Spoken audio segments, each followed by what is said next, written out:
안녕하세요. 오늘 그 신라국 집사성첩에 보이는 해민의 실태라고 하는 주제로 강의를 맡게 된 고려대학교 역사교육과 정순일이라고 합니다.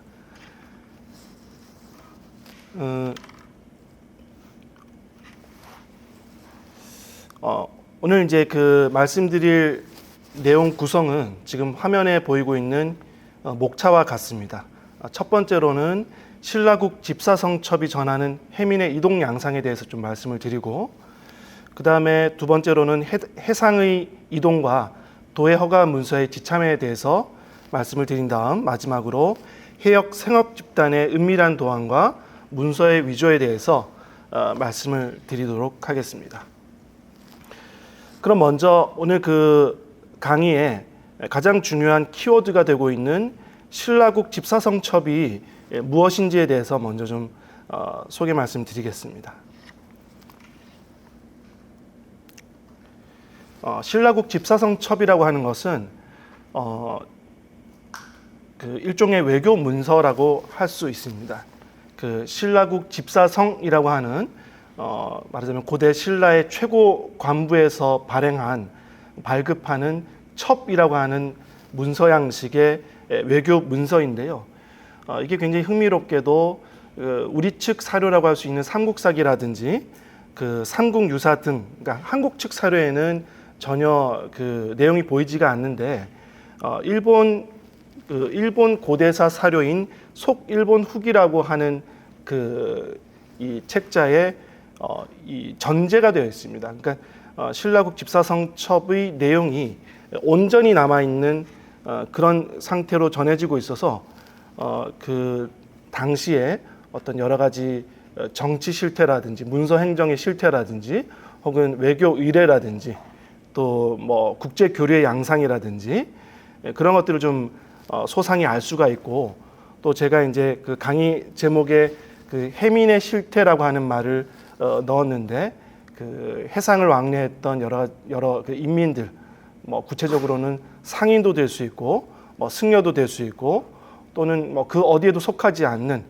그런 그 불특정 다수의 그 사람들이 될 수도 있습니다. 또 흔히 우리가 이제 흥미를 가지고 이제 접하게 되는 해적 집단도 그 해민 속에 포함이 될 수 있는데, 그러한 그 해민의 실태를 또 이 신라국 집사성첩이라고 하는 문헌을 통해 가지고 알 수가 있다라고 하는 것이죠. 지금 화면에 나오고 있는 것처럼 그 신라국 집사성첩이라고 하는, 그러니까 완연한 형태로 전해지고 있는 신라국 집사성첩이라고 하는 것은 일본의 그 고대 일본의 정사인 속일본후기, 그 중에서도 다섯 번째 권이죠. 권 5에 들어가 있습니다.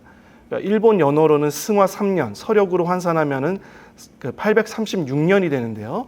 12월 3일조에 그 일부로서 이 집사성첩이 기록되고 있는 것이죠. 지금 이 강의를 듣고 계신 여러분들은 속일본 후기라고 하면은 이제 어떤 책인가, 어떤 사료인가 좀 생소하신 분도 계실 거라고 생각이 됩니다. 왜냐했더니 고대 한일 관계라든지 혹은 일본 고대사를 전하는 사료로서는 우리 그 한국 분들이 아무래도 이제 일본서기라고 하는 그런 사료를 통해서 대부분 접하고 있기 때문에 일본서기라고 하는 책자의 명칭, 사료의 명칭은 익숙합니다만 그 이외의 주요 사료, 그러니까 일본 그 고대 정사에 대해서는 조금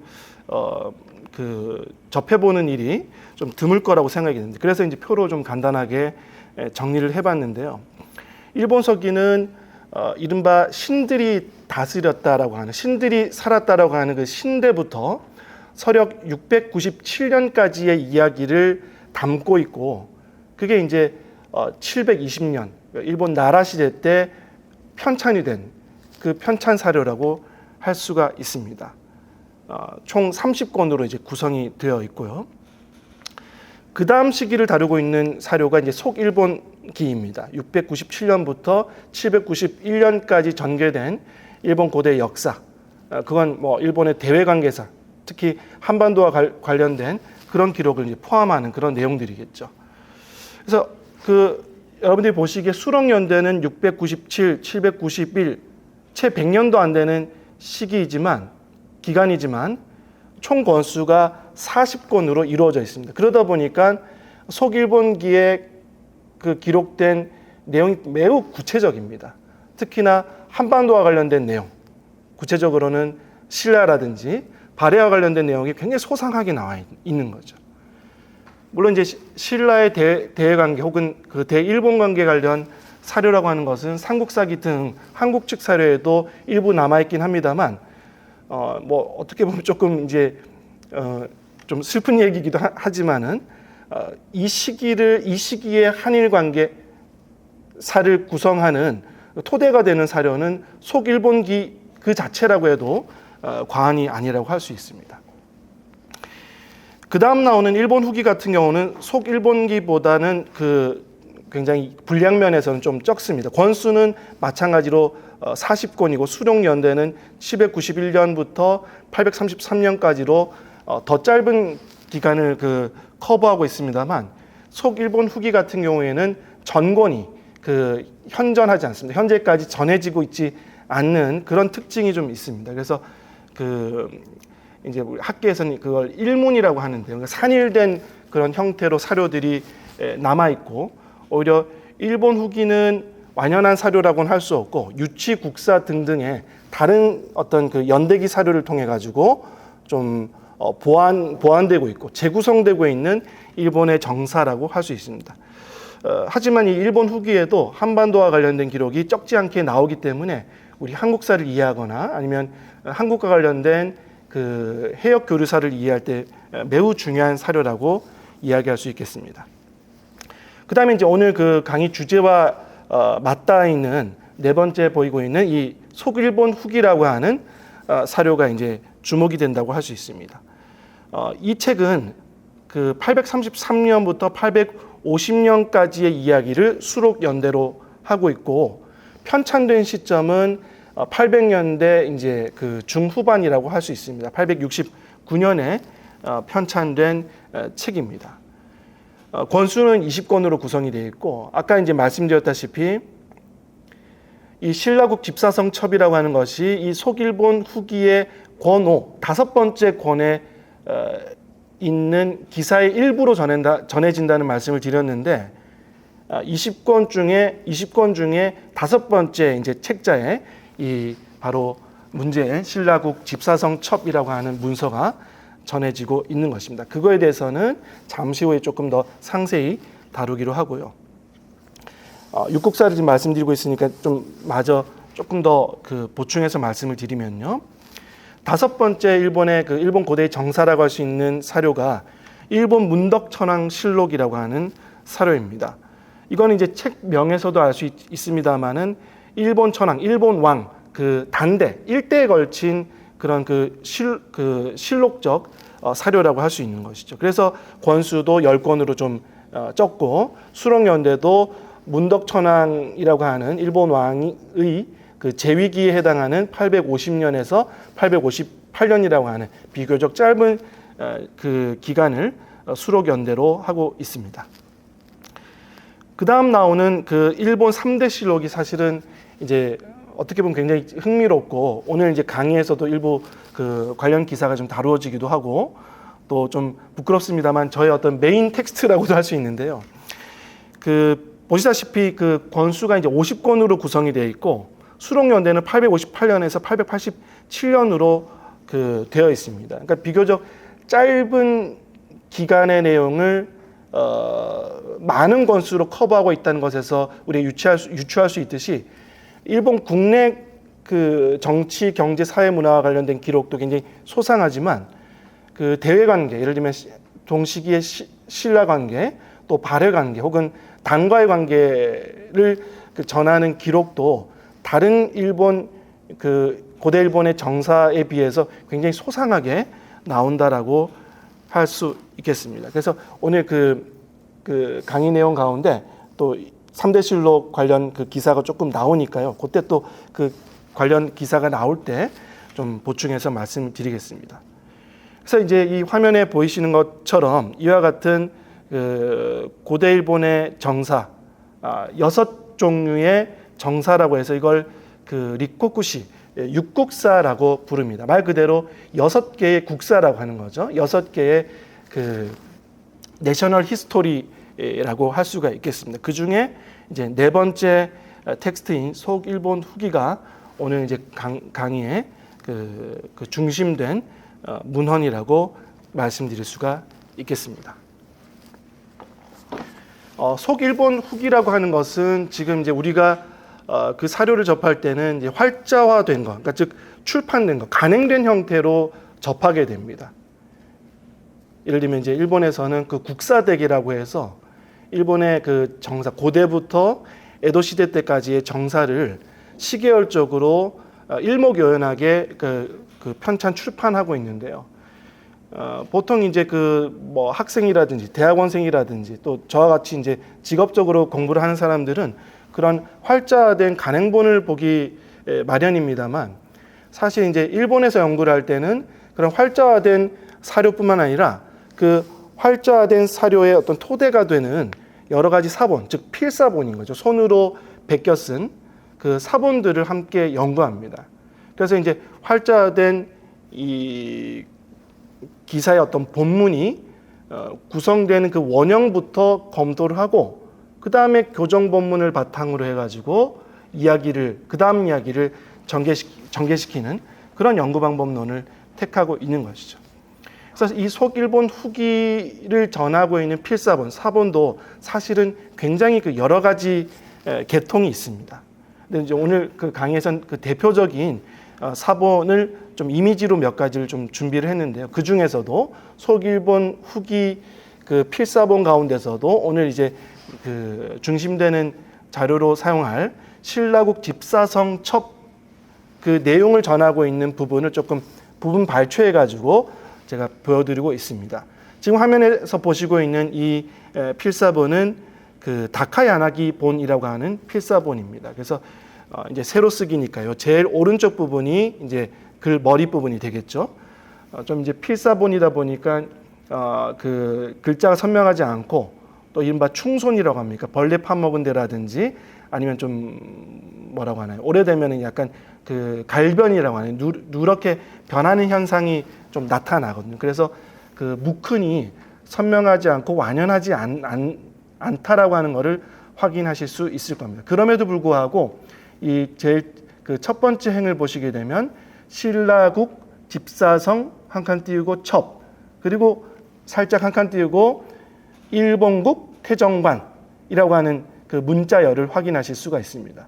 이건 그냥 현대 그 문장으로 번역을 하게 되면 신라국 집사성이 일본국 태정관으로 첩한다, 첩이라고 하는 문서를 보낸다라고 하는 그런 센텐스라고 할 수 있습니다.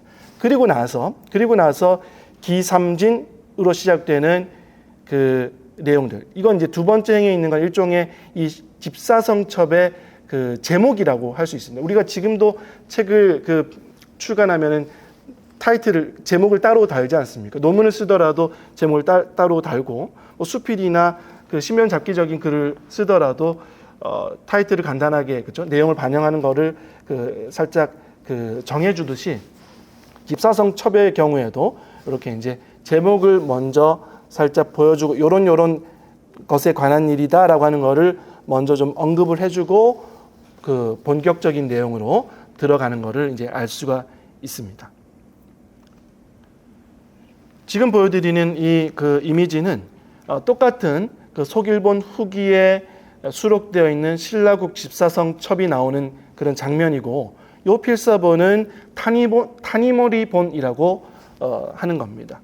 사실 이 타니모리본은 그 여러 필사본 가운데서도 굉장히 선본, 아주 이제 좋은 그 필사본으로 평가받고 있는 그런 그 사본 계통이라고 말씀드릴 수 있고, 아까 제가 살짝 말씀드린 일본 그 국사대기라고 하는 신정증보 국사대기라고 하는 그 연대기적인 그 출판물들이 계속 나와 있다라고 말씀을 드렸는데, 그 국사대계본의 저본이 된 그 필사본이라고 할 수 있습니다.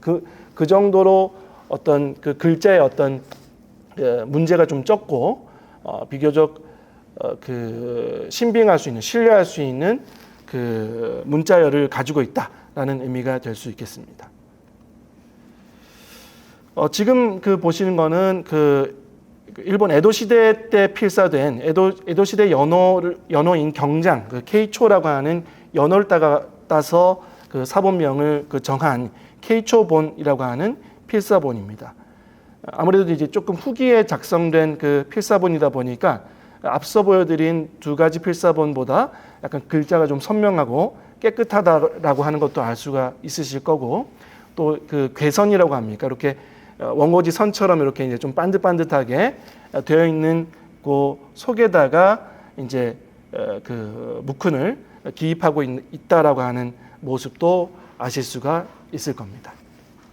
그래서 이제 이런 다카야나 기본, 타니모리본, 케이초본 등등과 같은 여러 필사본을 그 비교 검토해서 대조를 해서 글자의 같고 다름을 확인합니다.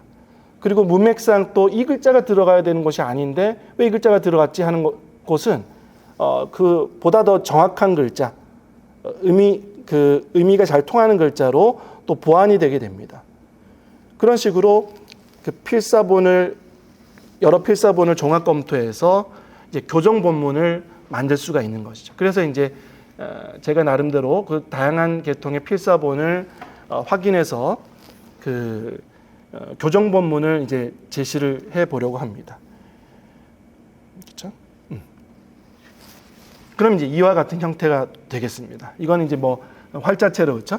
좀 이렇게 깔끔한 그 타이핑을 했기 때문에 이제 이게 이 부분은 글자고 이 부분은 글자가 아니다라든지 또 이건 이렇게 읽을 수 있다라든지 보시는 여러분들도 이제 파악하실 수가 있을 겁니다.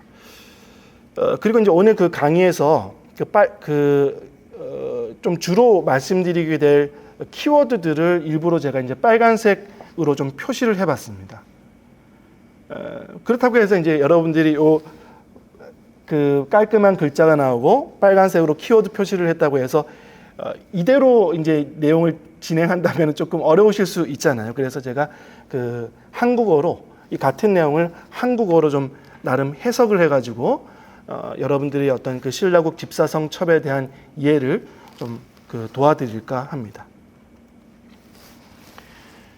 그래서 이제 그 한국어로 좀 그 거칠게나마 번역한 문장이 이와 같은 형태가 되겠습니다.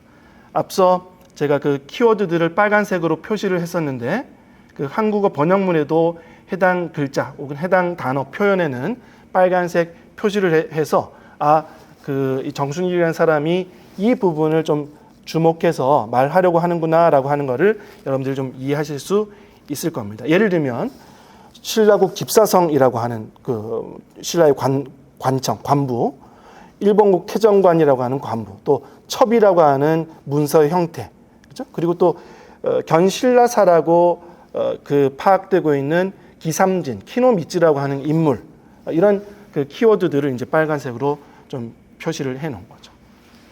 이 신라국 집사성 첩, 즉 시기적으로 말씀드리면은 서력 836년 12월 3일조라고 하는 그 기사에 나오는 이 신라국 집사성 첩입니다만 다소 내용이 깁니다만 이 내용을 읽음으로 인해서 우리가 이제 그동안 주목하지 못했던 부분을 좀 캐치를 할 수 있는 부분이 있기 때문에 다소 좀 지루하실 수 있고 어려우실 수 있겠지만 제가 이 내용을 조금 소리내어서 한번 함께 읽어보도록 하겠습니다. 신라국 집사성이 일본국 태정관에게 첩한다. 키노미츠가 조정의 사자를 사칭하고 아울러 지신, 즉 선물을 가지고 왔으나 공첩을 조사하기에 이르니 거짓으로서 진짜 사신이 아님이 밝혀진 일. 이게 좀 다소 깁니다만 이게 아까 말씀드린 이 집사성첩의 제목입니다. 그리고 나서 이제 그 첩의 내용, 즉 문서의 내용으로 들어가는 겁니다. 첩한다. 키노미츠 등의 장이라고 하는 문서를 받아보니 본 왕의 명을 받들어 오로지 와서 통호한다. 함을 열어 첩을 보기에 이르니 단지 말하기를 거당과 당나라와 수빙하니 만약 사선이 그쪽 땅에 표착하면 즉시 이를 도와 송과하고 지체시키지 않도록 하라고 한다. 쉽게 말하면 일본의 견당사라고 하는 당으로 보내어지는 일본의 사신단들이 출발을 했는데 당으로 잘 도착하지 않고 표류를 해서 한반도 쪽으로, 즉 신라 쪽으로 흘러 들어오게 되면 신라 정부가 좀 책임을 지고 이 사람들, 즉 일본의 견당사를 우리나라로, 즉 일본으로 좀 보내주도록, 그러니까 지체하지 말고 보내주도록 좀 부탁한다라고 하는 내용이 나오고 있는 겁니다. 주사는 다시 성사를 보내어 반문을 정중히 하였지만 구두 발언이 첩과 동떨어져 있어 허실을 분별할 수 없었다. 이미 교린의 사절이 아니다. 반드시 성이 있는 즉물, 즉 그런 선물이라고 할 수 없다. 일이 진실되지 못하다. 어찌 거짓인데 이 사신을 받아들일 수 있겠는가? 라는 내용입니다. 즉 신라국은, 신라 정부는, 즉 신라국 집사성이라고 하는 최고 간부는 키노미츠라고 하는 일본국 사신이 신라에 도착했는데 이 사신이 뭔가 좀 이상하다는 거죠. 자기는 일본의 사신이라고 표방하고 있지만 이 사람이 좀 신라국에 도착해가지고 뭐 말을 어버버하거나 뭔가 많이 당황을 했는지 그 말하는 것과 그 키노미츠가 소지한 들고 온 그 문서의 내용이 일치하지 않다라고 하는 것을 신라 측에서 포착을 한 겁니다. 파악을 한 겁니다. 그래서 이 키노미츠라고 하는 사람은 일본의 정식 사절이 아닌 거 아닌가? 그럼에도 불구하고 우리가 어떻게, 즉 신라 측이 어떻게 일본 사신을 받아들이고 일본 사신에 가지고 온 문서를 받아들이고 그 선물을 받아들일 수 있겠는가라고 하는 어떤 의문을 제기를 하는 그런 장면이라고 할 수 있습니다. 그 다음부터는 조금 뉘앙스가 좀 바뀝니다. 한편 태정관이는 전적이 분명하다. 오노노 타카무라의 배는 돛을 날려 이미 멀리 갔다. 반드시 거듭하여 키노미츠를 보내어 당국에 조빙할 필요는 없다. 도서의 사람들이 동서로 이익을 엿보고 몰래 관인을 배우며 가짜로 공첩을 만들어 이로써 척후의 어려움에 대비하면서 스스로 백수랑이 이동하는 것처럼 마음껏 이동하는지도 모르겠다. 이런 내용들이 그 다음에 이어집니다. 앞서 말씀드린 대로 신라국 집사성 측은 키노미츠라고 하는 일본국 사신이 거짓 사신일지도 모른다, 가짜 사신일지도 모른다라고 의문을 표하면서도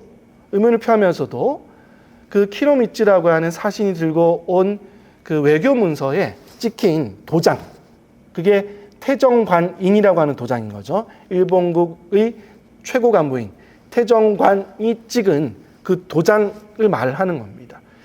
그 도장이 전서체, 그렇죠? 우리가 보통 도장을 조금 이렇게 막도장이라고 하는 것이 있고 인감도장이라고 하는 것이 있잖아요. 그래서 인감도장을 보통 팔 때는 좀 멋있게 이제 전서로 파는 거예요. 그러니까 우리가 현대 한국인들은 잘 읽지 못하지만 거기에 예를 들면 뭐 정순일인이라든지 정순일이라고 이렇게 적혀 있는 글자가 있는 거죠. 그런 거를 전서로 새긴다라고 해서 그런 걸 전각이라고 부르는데 바로 이 태정관 도장이 전각되어 있었다는 겁니다. 전서체로 각자가 되어 있었다는 겁니다. 그게 분명하다는 거예요. 이거는 사실임에 틀림없다는 거예요.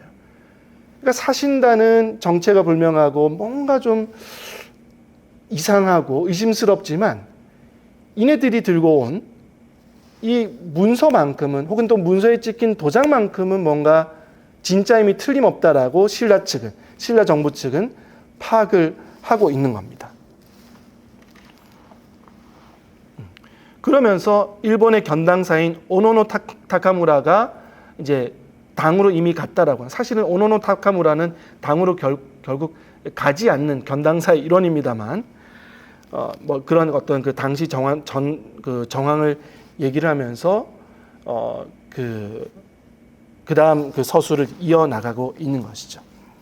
제가 이제 오늘 강의에서 조금 주목하고자 하는 부분은, 유의하고자 하는 부분은 그 다음 나오는 문장이라고 할 수 있습니다. 즉, 도서의 사람들이 동서로 이익을 엿보고 몰래 관인을 배우며 가짜로 공첩을 만들어 이로써 척후라고 하는 건 해상 경비, 해상 방어, 해양 순찰과 같은 행위인데요. 이런 척후의 어려움에 대비하면서 이 도서의 사람들이 스스로 백수랑이 자유롭게 왔다 갔다 하는 것처럼 마음껏 왕래하는지 모르겠다라고 하는 이 표현입니다. 요 속에서 말하자면 동시기에, 즉 이게 836년의 집사성 첩이지 않습니까? 800년대의, 즉 9세기의 어떤 한일 양국 사이에 있는 어떤 해역의 실태라든지, 그리고 그 해역을 왕래했던, 해역을 이동해 갔던 해민의 실태를 엿볼 수 있다라고 하는 것이죠. 그 가운데 도서의 사람들, 원문에는 도서지인이라고 나오고, 또 그 다음에 백수랑의 유, 원문에서는 이제 백수지유라고 나오는데요. 우리가 이제 이 유라고 하는 것은 뭐 논류자라고도 씁니다. 논류자라고 이해합니다만, 여러분들 잘 아시다시피 예를 들면 몽골의 유목민 할 때도 이 유자를 씁니다. 유목이라고 하는 게 뭡니까? 그렇죠? 움직이면서 목축을 하는 것을 유목이라고 하지 않습니까? 즉 유라고 하는 글자에는 논다라고 하는 의미도 있지만은 이동한다라고 하는 의미도 있는 거죠. 그래서 예를 들면 유력이라든지 이렇게 뭐 떠돌아다닌다, 이동해 간다라고 하는 용어를 쓸 때도 이 유자를 쓰는데, 백수지유라고 하는 것은 백수, 즉 백수랑의 유, 백수랑의 이동을 가리키며, 백수랑은 제가 나중에도 조금 더 말씀드리겠습니다만, 당시 이제 해민을 나타내는 다른 용어라고 할 수 있습니다. 일본어로는 이 문자열을 백수 혹은 백수랑이라고 쓰고, 일본어 훈음으로는 아마라고 읽습니다. 아마라고 하는 것은 해민을 말하고, 예를 들면 우리가 왜 제주 해녀분들 보통 이렇게 이제 잘 알고 있지 않습니까? 그런 해녀분들도 일본어로는 아마라고 부릅니다. 그러니까 해민, 해녀라고 쓰고 일본어로는 아마라고 읽는데, 바로 이 백수랑이라고 하는 말도 백수랑이라고 쓰지만 하크스이로라고 하는 도금으로 읽지 않고 아마라고 읽는 것이죠. 즉 백수랑의 유라고 하는 것은 아마의 이동, 즉 해민의 이동을 가리키는 표현이라고 할 수가 있겠습니다. 그래서 이제 오늘 강의에서는 바로 이 도서지인, 도서의 사람들, 그리고 백수지유, 백수랑의 이동 실태, 이것에 이제 초점을 맞추어서 이제 말씀을 드릴까 합니다. 그 다음 문장은 뭐 소사가 제3청하기를 형장을 바로잡아 이로써 부정한 무리를 막아야 한다고 한다 등등 그런 내용들이 이제 쭉 나오고요. 후반부를 가시게 되면 밑에서 이제 세 번째 행을 보시게 되면, 이른 모름지기 태정관에 첩하고 아울러 청주에 첩하여 이를 헤아려 바다를 건널 때 필요한 정량을 지급하고 본국으로 돌려보내니 처분을 청한다고 한다. 판을 받들어 장에 준하여 태정관에 첩한다. 상세히 조사하여 문제를 밝혀주기를 청한다라는 그런 문장으로 마무리를 하고 있습니다. 즉 신라 정부가, 신라국 집사성이 일본국 태정관이라고 하는 일본 정부의 최고 간부에게 앞서 말씀드린 도서지인의 실태, 즉 도서의 사람들의 실태, 그리고 백수랑의 실태를 전하면서 이런 문제들을 좀 잘 해결해 주기를 바란다라고 하는 그런 요청을 하면서 이 신라국 집사성 첩이라고 하는 문서가 마무리되고 있다라고 하는 걸 알 수가 있습니다. 여기 이제 밑에서 세 번째 줄에 청주라고 하는 지명이 하나가 나오는데요. 이 청주라고 하는 것은 신라의 지방 명칭입니다. 여러분들 아마 신라의 구주 오서경이라고 많이 들어보셨을 텐데요. 그 구주 가운데 이제 현재 광역 자치단체 명칭으로 하게 되면은 이제 경상남도의 서부 지역, 서부 경남 지역이 당시에 통일신라 당시에는 그 청주 또는 강주라고 명명되었었습니다. 그래서 지금 이 836년 시점에는 그 해당 지역이 청주라고 표기가 되고 있는데요. 또 비슷한 시기에는 또 해당 지역을 또 강주라고 가리키는 그 자료도 있어서 이 동시기에 해당 지역, 즉 현재 서부 경남 지역의 정식 명칭이 청주였는지 광주였는지는 조금 그 검토가 좀 필요한 부분이긴 합니다. 하지만 어떻게 불렀던 간에 청주 혹은 강주라고 하는 지역, 현재 서부 경남 지역, 그 청주 강주의 그 주치라고 합니까? 중심지는 현재 그 경상남도 진주시에 해당하는데요. 그 진주를 중심지로 하는 서부 경남 지역이 대일본 외교에서 혹은 대일본 교섭에서 뭔가 중요한 일을 하고 있는 것을 또 신라국 집사성 첩을 통해 가지고 우리가 좀 엿볼 수가 있습니다. 왜냐 했더니 신라국 집사성이 일본으로 뭔가 이제 메시지를 담은 문서를 보낼 때 문서를 받는 수신자로 태정관을 설정을 하기도 합니다만 그 뒤에 청주를 또 중간 수신자로 설정하고 있기 때문입니다. 즉 예를 들면 신라의 서울인 금성, 현재 경주가 되겠죠. 경주에서 일본의 당시 수도였던 현재 교토가 되겠죠. 헤이안경으로 곧바로 뭔가를 문서를 보내는 게 아니라 중간에 청주 또는 강주라고 하는 뭐랄까요, 지방 관부를 경유를 하고 있는 거죠. 끼고 있는 거죠.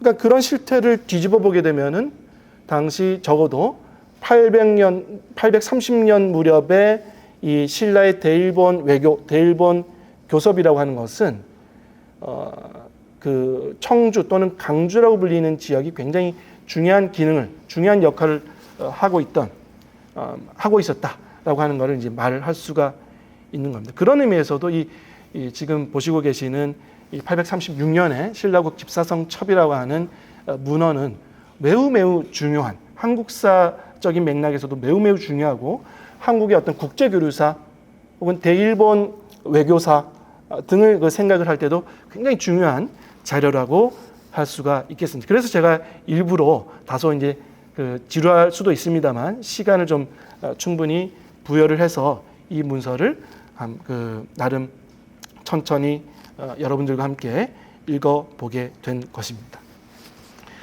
좀 전에 말씀드린 그 청주, 강주에 대해서 잠깐 그 위치를 좀 확인하고 가고자 합니다. 즉 신라국 집사성 첩이 전하는 외교 교섭의 이제 무대로서 무대가 이제 어디였는지를 지도를 통해서 확인을 하고자 하는데요. 요거는 이제 당시 동아시아 세계 혹은 동아시아 해역이라고 이제 부를 수 있을 만한 그런 지역을 좀 그 이미지화해 본 것입니다. 그래서 오른쪽에는 일본 열도가 이렇게 펼쳐져 있고요.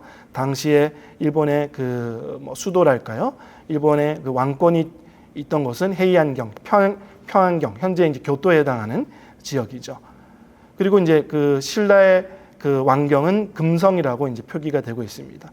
이게 이제 신라가 되겠고 그 북방에는 발해가 존재하고 이 중국 대륙에는 이제 당이라고 하는 그 왕권이 그 자리를 하고 있습니다. 그리고 그 주변에 여러 이제 유목민 내지 어떤 그 뭐랄까요, 그 한족과는 좀 구별되는 여러 그 제세력들, 왕권들이 포진하고 있다라고 하는 것을 이 그 지도를 통해서 확인하실 수가 있겠습니다. 지금 이제 이 강좌에서 문제시되고 있는 해역이라고 하는 것은 바로 이 한반도와 일본 열도 사이에 있는 요 해역이 되겠습니다. 즉 지금 현재 이제 부산과 후쿠오카라고 할까요? 이제 북부 큐슈 사이에 있는 이 해협 지역, 뭐 대한 해협이라고도 이제 부르고 있죠. 요 그 해역이 이제 그 주 무대가 되겠습니다. 조금 이제 한국 그 지도, 한반도 지도를 확대하게 되면 이와 같은 모양이 되는데요. 신라 시대에는 아까 말씀드린 것처럼 그 지방 편제가 구주로 구성이 되어 있었고, 뭐 명주, 삭주, 한주, 웅주, 상주, 전주, 또 양주, 강주, 무주 이렇게 이제 9개의 주로 구성이 되어 있었고 그 중에 이제 오늘 그 말씀드리는 신라국 집사성 첩에 등장하는 그 지역 명칭이 바로 청주라고 말씀드렸는데 청주의 다른 이름이 으로서 이 지도에는 이제 강주라고 하는 이런 이제 지명이 확인이 되고 있습니다. 위치 관계를 이제 확인하실 수가 있겠죠. 그리고 이 강주의 주치, 그러니까 주의 그 중심지는 현재 이제 경상남도 진주라고 할 수 있을 겁니다. 그러니까 이제 여기서 이제 주의를 해야 되는 거는 우리가 구주를 이해할 때 그 주치 명칭으로서 강주라고 하는 그 지명이 사용됩니다. 즉 현재 경상남도 진주는 당시 강주 또는 진주였던 것이죠. 그러니까 즉 강주, 청주라고 하는 것은 도시명이기도 하는 겁니다. 그런데 중요한 거는 도시명이기만 한 게 아니라 주명이기도 한 거예요. 즉 광역 명칭이기도 한 거예요. 광역 행정 단위의 명칭이기도 한 겁니다. 그래서 제가 이 빨간색으로 동그라미 친 이 강주라고 하는 넓은 범위, 그래서 이 속에는 뭐 군도 있을 거고 현도 편제되어 있겠죠. 이 넓은 범위가 또 강주인 것입니다. 혹은 청주인 것입니다. 그러니까 즉 청주, 강주는 도시명인과 동시에 광역 그 행정 단위의 명칭인 겁니다. 이 부분을 우리가 헷갈려서는 안 되고 이 부분을 정확히 이해를 해야 된다라고 하는 것이죠. 그래서 앞서 우리가 함께 읽었던 신라국 집사성 첩에 나오는 청주라는 말 혹은 뭐 강주라고 하는 그 명칭이 이제 언급이 됐었는데요. 그게 현재 진주를 가리키는 도시 명칭인지 아니면은 이 강주 또는 청주가 끼고 있는 이 해안가의 어디인 것인지 그거는 명확하게 지금 현 단계에서는 얘기할 수 없는 부분이 있습니다. 여러분들도 잘 아시다시피 혹은 또 이 지도에서도 확인되고 있는 것처럼 현재 경상남도 진주라고 하는 거는 해안을 곧바로 끼고 있지는 않거든요. 약간 내륙에 위치하고 있거든요. 그럼에도 불구하고 대일본 외교의 어떤 외교에 있어서 중요한 역할을 하고 있단 말이죠. 보통 외교교섭의 장으로 그 활용되고 기능하고 있는 그런 그 항구 도시들은요, 보통 연해 지역, 해안가에 위치합니다. 근데 이제 진주는 약간 내륙에 위치하기 때문에 이 집사성첩에서 전하고 있는 청주 혹은 이제 다른 사료에 강주라고 나오고 있는 이 지역이 곧바로 진주 그 자체, 도시 그 자체, 치소 그 자체를 가리키는지 아니면은 이 강주 또는 청주가 끼고 있는 해안가인지는 이제 좀 검토를 요하는 부분이라고 할 수 있겠습니다. 어쨌든 지금은 그건 확정하지 않더라도 이 청주 또는 강주라고 불리던 이 지역이 대일본 외교에서 우리가 그동안 잘 인지하지 못하고 자각하지 못했지만 매우 중요한 기능을 하고 있다라고 하는 것은 이미 확인한 바가 있습니다.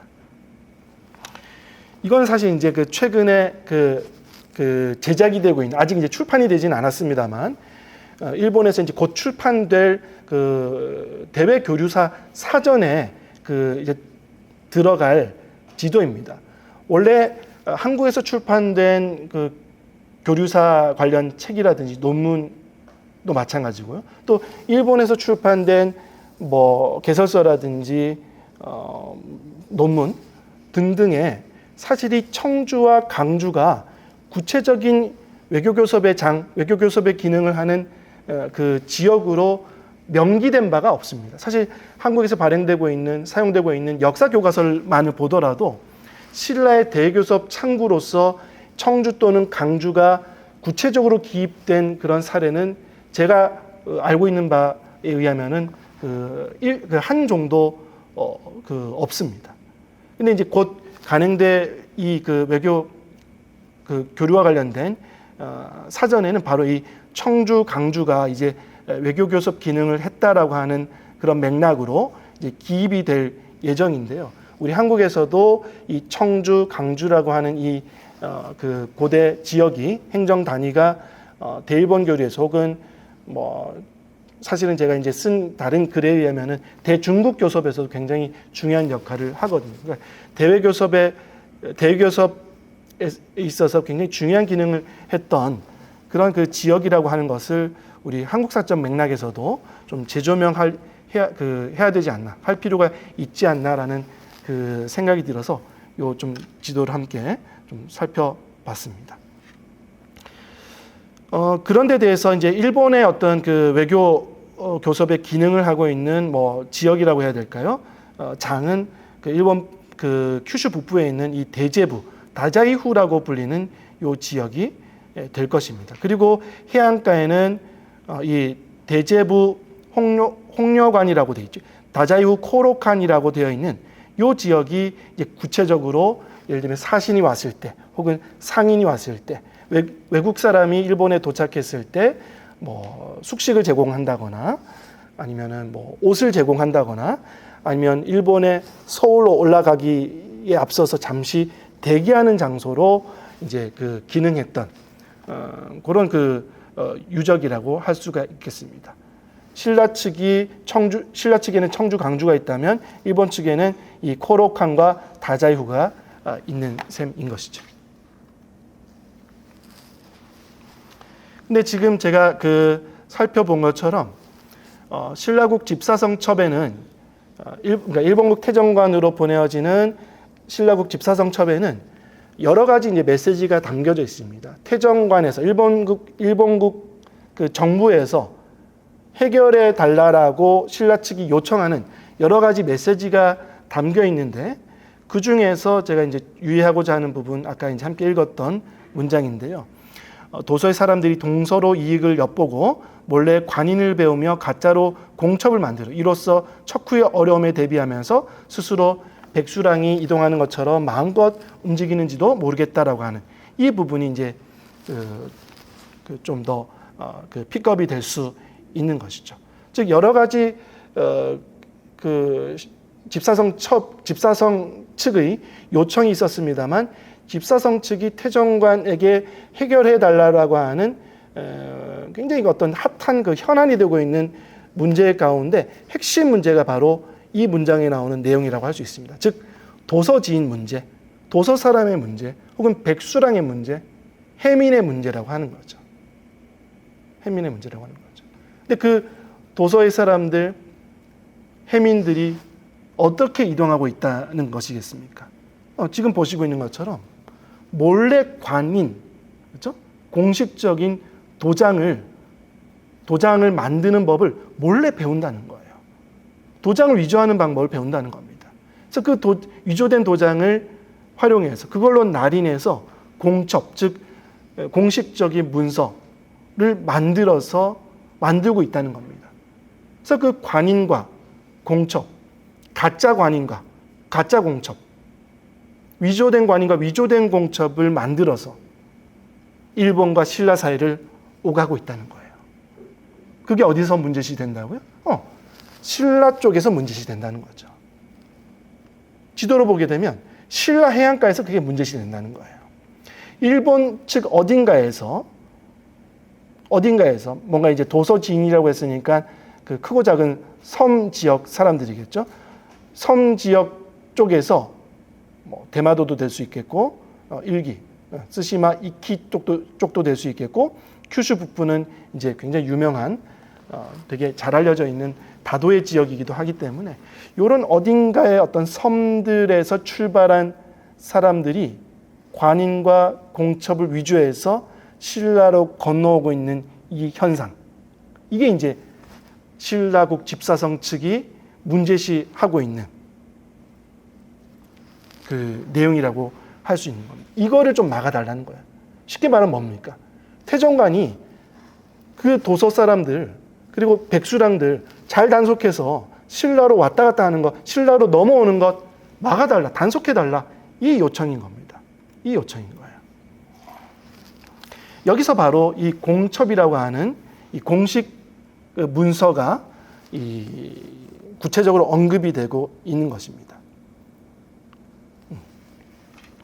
신라국 집사성은 도서 사람들이 공첩을 위조해서 신라국의 관할 지역, 즉 그 해안가 지역을 자유롭게 왕래하고 있는 실태를 문제시하고 있으며 또 일본의 견신라 사인 기삼진, 즉 키노미츠 또한 그런 도서 사람들과 같은 부류, 뭔가 좀 정체불명의 어떤 트러블 메이커, 문제를 일으키고 갈등을 일으키는 그런 신뢰할 수 없는 존재인 거 아니냐라고 추궁하면서 태정관에게 여러 메시지를 보내면서 문제 해결을 요구하고 있는 것이죠.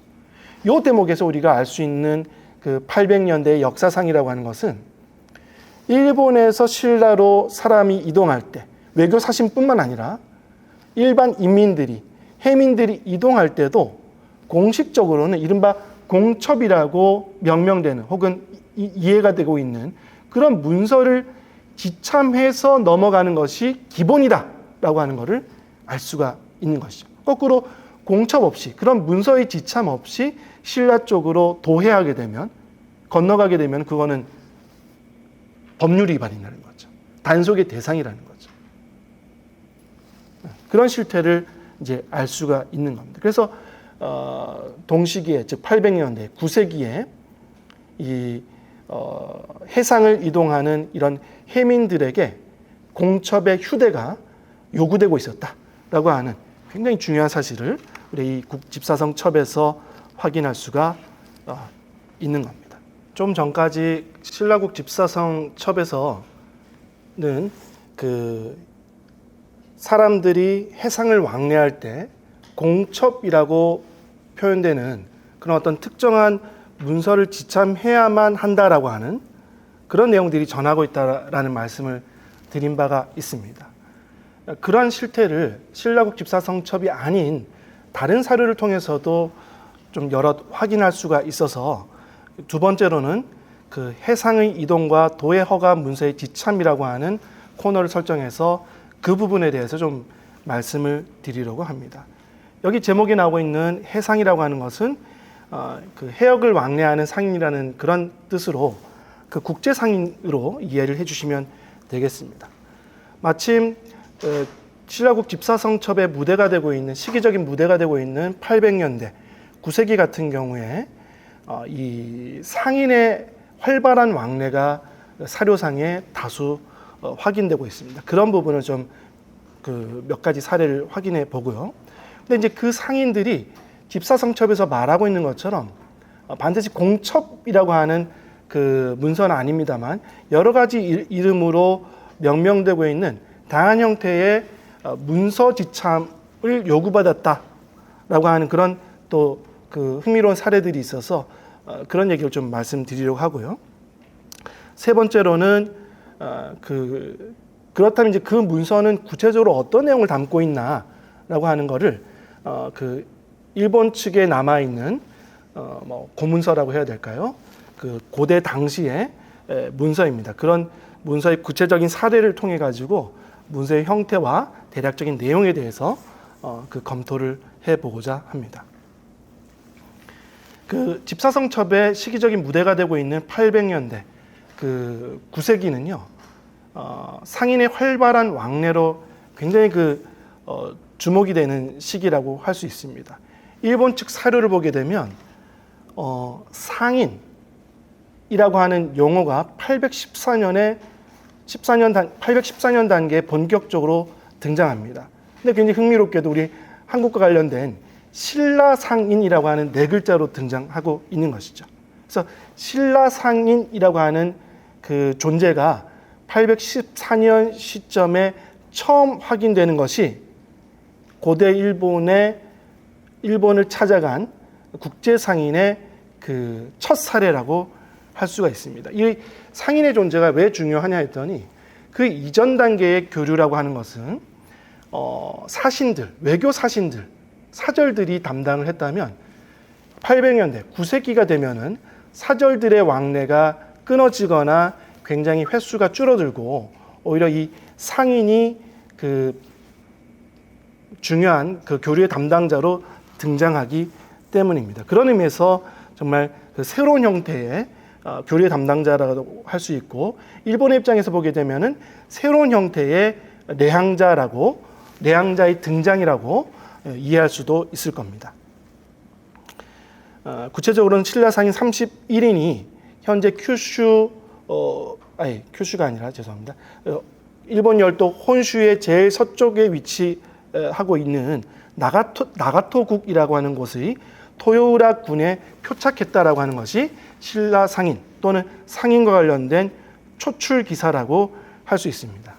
다만 논자에 따라서는 상인이라고는 나오지 않지만 상인적 존재는 814년 이전부터 확인이 된다라고 말씀하시는 분도 있습니다. 예를 들면 속일본기 신호경운 2년 서력으로 768년 시점인데요. 이 768년 10월 24일 쪽 기사를 보게 되면 이런 내용이 나옵니다. 좌우 대신 이하 높은 자들에게 신라의 교관물을 사기 위해 대제부 다자이후가 보관하고 있던 질 좋은 면을 내려주었다라고 하는 그런 기록인 것이죠. 이 면과 신라의 교관물, 즉 교역물이죠. 무역 물품입니다. 그걸 교환했다라고 하는 그런 내용입니다. 그러다 보니까 이 신라 교관물을 취급하는 이 교역의 장면은 상인들이 이끄는 것은 아니지만 상인적 존재로서 당시 일본 열도를 살아갔던 누군가가 이 교역의 어떤 담당자로 존재했을 거다라고 이해하는 그런 방식이 있다라는 말씀입니다. 만약에 이런 견해들이 존중이 된다면 딱 상인으로 나오지 않지만 사료에 상인적 존재가 등장한 것은 814년이 아니라 768년으로 조금 더 앞당겨질 수가 있을 겁니다. 그러나 그게 768년 시점이 되었든 814년 시점이 되었든 대략 8세기 후반에서 9세기 초반 무렵부터 이와 같은 새로운 형태의 교역 담당자들이 이 동아시아 해역, 특히 한반도와 일본 열도 사이에 존재하는 그 해역의 이제 주되게 나타나기 시작했다라고 하는 그 지점은 변하지 않을 것이고 그 지점이 이제 중요하다고 할 수가 있겠습니다. 이거는 일본 고대의 법제 사료인 유취 3대격이라고 하는 사료의 내용인데요. 여기 831년 9월 7일 태정관부가 실려 있습니다. 이 태정관부의 내용을 보게 되면 신라 상인이 일본을 찾아갔을 경우 배 안의 화물을 조사하고 적용지물의 구입과 그 경진, 즉 적용지물이라고 불리는 그 물품을 서울로 올려보내는 일을 행하게 하고 그 나머지 물품은 서울로 올려보낸 물품 말고 남은 물품은 부관에, 그러니까 해당 지역의 공무원의 감찰 하에 적당한 가격으로 교역하라라고 일본 큐슈에 있던 대제부 다자이후에 명령하는 그런 기술들이 확인이 됩니다. 이 831년 9월 7일 관부로부터 우리는 이제 이러한 사실을 알 수가 있는 것이죠. 신라 상인의 존재를 일본 정부가 공식적으로 이제 인정하게 된 것이죠. 그 이전까지는 암암리에 일본 열도를 방문하고 일본 열도를 왕래했던 상인, 국제 상인, 신라 상인이었으나 831년 무렵이 되면은 아마도 일본 측에서 그런 신라 상인 혹은 국제 상인의 왕래 그리고 교역 행위 그런 활동들을 완전히 통제할 수 없는 지경에 이르러서였기 때문인지 아예 법률로서 이 상인의 활동을, 상인의 존재를 양성화하고 있다는 것을 이제 확인할 수가 있는 것이죠. 즉, 이전까지는 고대 일본에서 신라 상인의 내향을 의식한 수용 시스템을 갖추지 못하고 있었다라고 한다면 이 831년 시점을 기해서 신라 상인의 활동을 일본 측 교역관리 체제 내로 편입시켰다. 이렇게 이제 표현해도 될 것 같습니다. 이 관부가 이제 나오게 된 배경도 그렇습니다만, 요 시기가 되면, 즉 800년대가 되면 신라 상인을 위시한 국제 상인들이 일본을 매우 빈번하게 왕래합니다.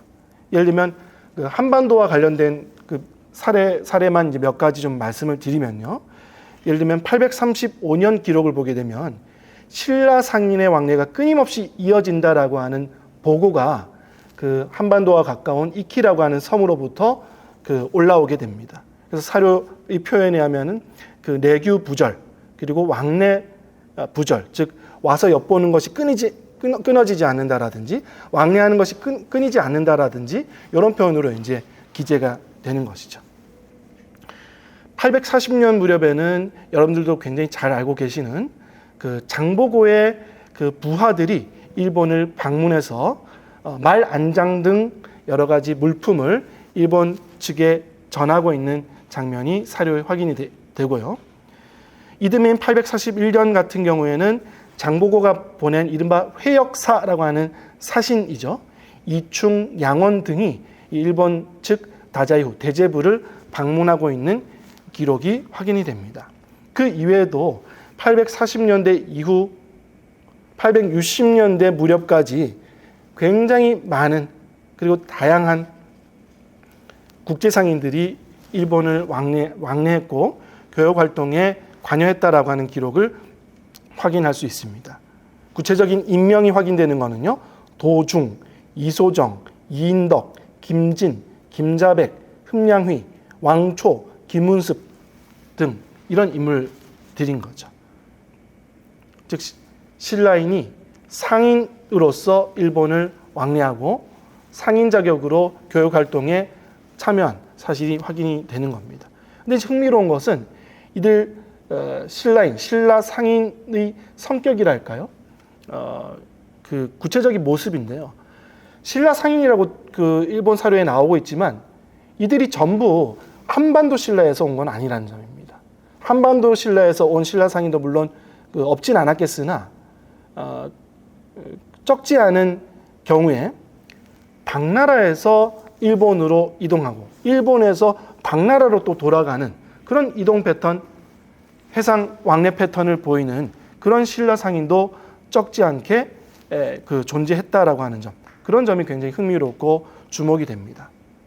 그러다 보니까 이 신라 상인들이 탔던 배에는 이른바 한국계라고 할 수 있는 코리안이라고 할 수 있는 그런 신라인들만 승선했던 건 아니고요. 차이니즈, 즉 당인들도 함께 승선했다라고 하는 것을 우리가 사료상에서 확인할 수 있는 것이죠. 그걸 조금 한 발짝 더 나아가서 적극적으로 해석하게 되면 아마도 이 시기에, 즉 840년에서 60년에 걸친 이 시기에 사료에 등장하는 신라 상인들은 단독으로도 신라 상인들끼리만 활동했을 수도 있지만 당 상인과 콜라보로 협업해서 교육 활동을 벌여나갔다라고 하는 점도 동시에 이야기할 수가 있을 겁니다. 그 다음에 그 일본 3대 실록이라고 하는 사료를 보게 되면 서력 869년에 신라 해적이 일본 큐슈 북부의 하카타라고 하는 항구에 나타나서 일본의 그 세금 선박을 탈취했다라고 하는 그런 기록이 나옵니다. 그 세금을 탈취해 간 그 신라인들을 일본 3대 실록에서는 신라 해적 네 글자로 표기하고 있습니다. 사료에는 그냥 신라 해적이라고 나오지만 이렇게 이제 전체적인 맥락을 보게 되면 아마도 일본 사료에 나오는 이 신라 해적도 아마 앞서 말씀드린 그런 신라 상인의 다른 모습, 즉 일본으로 건너가 가지고 뭔가 교육 활동을 하려고 했으나 일본 정부의 통제에 막혀서라든지 아니면 다른 어떤 특정한 사정에 의해서라든지 그게 교육 행위가 그 뜻대로 되지 않았던 거죠. 그런 상황 속에서 그래도 이제 목숨을 걸고 큰 바다를 건너왔는데 그냥 빈손으로 돌아갈 수 없으니 또 많은 비용을 들여서 배를 한번 움직였는데 빈손으로 갈 수 없으니 아마도 그 동시에 사람들이 이른바 해적 행위로 인식할 수 있는 그런 뭔가 이제 탈취 행위랄까요? 뭔가 물건을 훔치는 행위를 했다. 그러니까 즉 해적이라고 하는 것도 그 실태를 뒤집어 보면은 신라 상인의 다름 아닌 그런 존재라고 이해할 수 있지 않을까. 저 개인적으로는 그렇게 또 그 생각을 해보고 있습니다. 자, 앞서 말씀드린 바와 같이 800년대에는 많은 상인들이 그 일본 열도를 왕래했고 또 동아시아 해역을 이동하면서 교육 활동을 담당을 했는데요. 이 상인들이 바로 신라국 집사성첩에서 말하고 있는 그런 공첩과 같은 문서를 지참해서 도해를 하고 있다라고 하는 것이 여러 사료에서 확인이 되고 있기에 그걸 조금 소개해 드리려고 합니다. 먼저 가의 경우인데요. 이거는 신라에서 일본으로 이동한 경우입니다. 속일본 후기 842년 정월 11조를 보게 되면 그 신라의 염장은 이소정을 일본으로 보내어 장보고의 사망과 그리고 잔존 세력의 반란 그리고 진압 소식을 전하고 있고요. 또 그와 동시에 일본으로 의 도망이 우려되는 여러 적도들, 쉽게 말하면 장보고 그 영향 하에 있던 그런 세력들인 거죠. 그런 세력들을 포박해 달라라든지 그런 얘기들을 하고 있고, 또 장보고의 회역사로 이미 일본에 가 있던 이충이라든지 양원 등 이런 인물들을 자기네들한테 좀 보내달라, 즉 그 염장 세력에게 보내달라라는 얘기를 하고 있고, 이충과 양원이 가지고 있던 그 화물들, 즉 교역품이겠죠. 아마 귀중한 물품이었을 거라고 그 추측이 되는데, 그런 물품들을 우리한테, 즉 염장 세력한테 돌려달라, 이런 그 이야기를 하고 있는 장면이 전해집니다. 근데 이 장면에서 굉장히 주목이 되는 것은 염장의 부하로 등장하고 있는 이 이소정이 일본 측에 문부라고 불리는 문서의 유무를 기준으로 장보고 세력의 포박을 요구하고 있다는 겁니다. 즉 이충, 양원 등 장보고의 부하들이 이소정이 일본을 방문하기 앞서서 이미 일본을 방문했는데, 이 사람들은 아마도 문부를 지참하지 않지 않았느냐, 이렇게 추궁하고 있는 거죠. 공식 문서를 지참하지 않은 사람들 아니었느냐? 그런데 왜 니네들 그 사람들 편의를 봐주고 숙식을 제공하고 이렇게 보호하느냐? 우리한테 돌려달라. 얘네들은 신라의 반란 세력이며 일본에서 문제를 일으킬지 모르니 우리한테 돌려달라라는 그런 논리로 말을 하고 있고, 그때 중요한 어떤 이 신라인들을 돌려달라라고 말하면서 그 돌려달라라고 하는 어떤 그 근거로 삼는 것이 문부지참의 유무라고 하는 것이죠.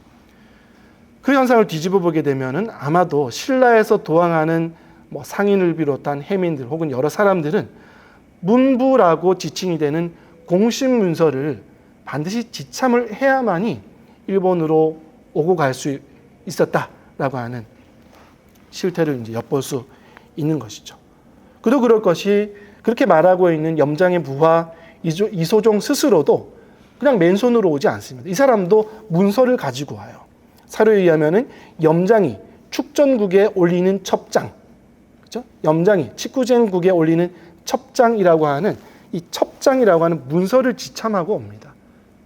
그러니까 나처럼 이렇게 문서를 지참해야 되는 것이 기본인데 지참하지 않았으니까 문제다, 돌려달라라고 하는 논리인 거죠. 그래서 이 가해 사례를 통해 가지고 문부 또는 어떤 첩장이라고 명명되는 이 도항 문서의 존재를 우리가 확인할 수 있는 것입니다.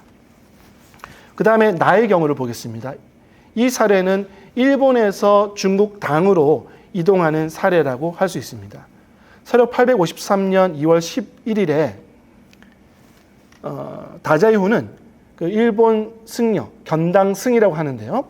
일본 승려 엔친의 신청에 의해서 당나라 상인인 왕초, 이 왕초는 앞서도 말씀드렸습니다만 어떤 사례에는 신라 상인으로 등장하고 또 어떤 사례에는 당 상인으로도 등장합니다만, 이 왕초 등이 일본으로 왔다가 당으로 돌아가는 그 귀국선을 얻어 타고 당나라로 갈 거라고 엔친이 말하고 있는 데 대해서 그 당나라로 가는 도항행위를 허락해주는 그런 문서를 발행하고 있습니다.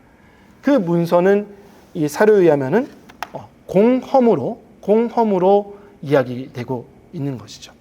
근데 굉장히 흥미로운 것은 잠시 후에 다시 한번 그 문서의 원형을 통해 가지고 말씀드리겠습니다만, 이 공허에는 그 신분 증명서적인 내용이라든지 또 임명 리스트라든지 어떤 사람이 이제 이 도회를 하는지 이동을 하는지 그 사람 리스트라든지 또 그네들이 소지하고 있던 물품 리스트 그런 내용들도 함께 기재되고 있다라고 하는 점입니다.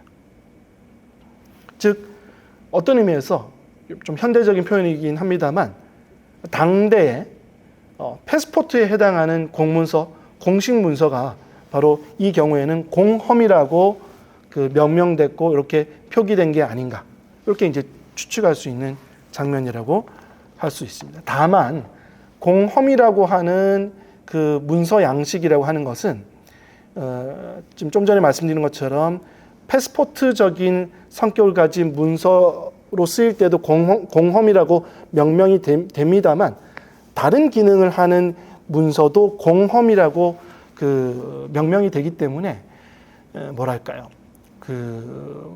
특수한 어떤 고유명사라고 말하기에는 조금 아직 이른 측면이 있고 일반적인 공문서의 명칭으로 사용이 되었으나 이 경우에는 이제 국제 이동을 할 때 소지하는, 지참하는 패스포트를 지칭하는 용어로서 사용되고 있다. 이 정도로 좀 정리를 하면 될 것 같습니다. 아까 공험에 신분 증명서적인 내용, 인원 리스트, 소지품 리스트 등이 기록되어 있다라고 말씀을 드렸는데 이와 유사한 사례는 당국사보라고 하는 기록물에서도 확인이 됩니다. 즉 당나라로 들어오는 이국 선박에 대해서 당 측에서 선박을 점검하고 확인하는 절차를 이제 밟게 되는데요.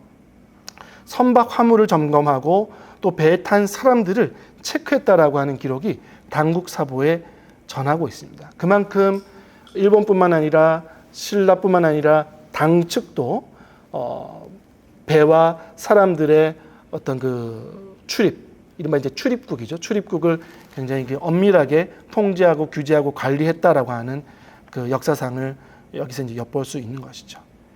신당서 백관지 홍여시조를 보더라도 좀 유사한 패턴이 확인이 됩니다. 이번에는 공험이 아니라 과소라고 명명되는 패스포트적인 공문서, 여권에 상당하는 공문서의 존재가 확인이 되고 있습니다. 다음은 다의 경우인데요. 이번에는 일본에서 신라로 가는 경우입니다.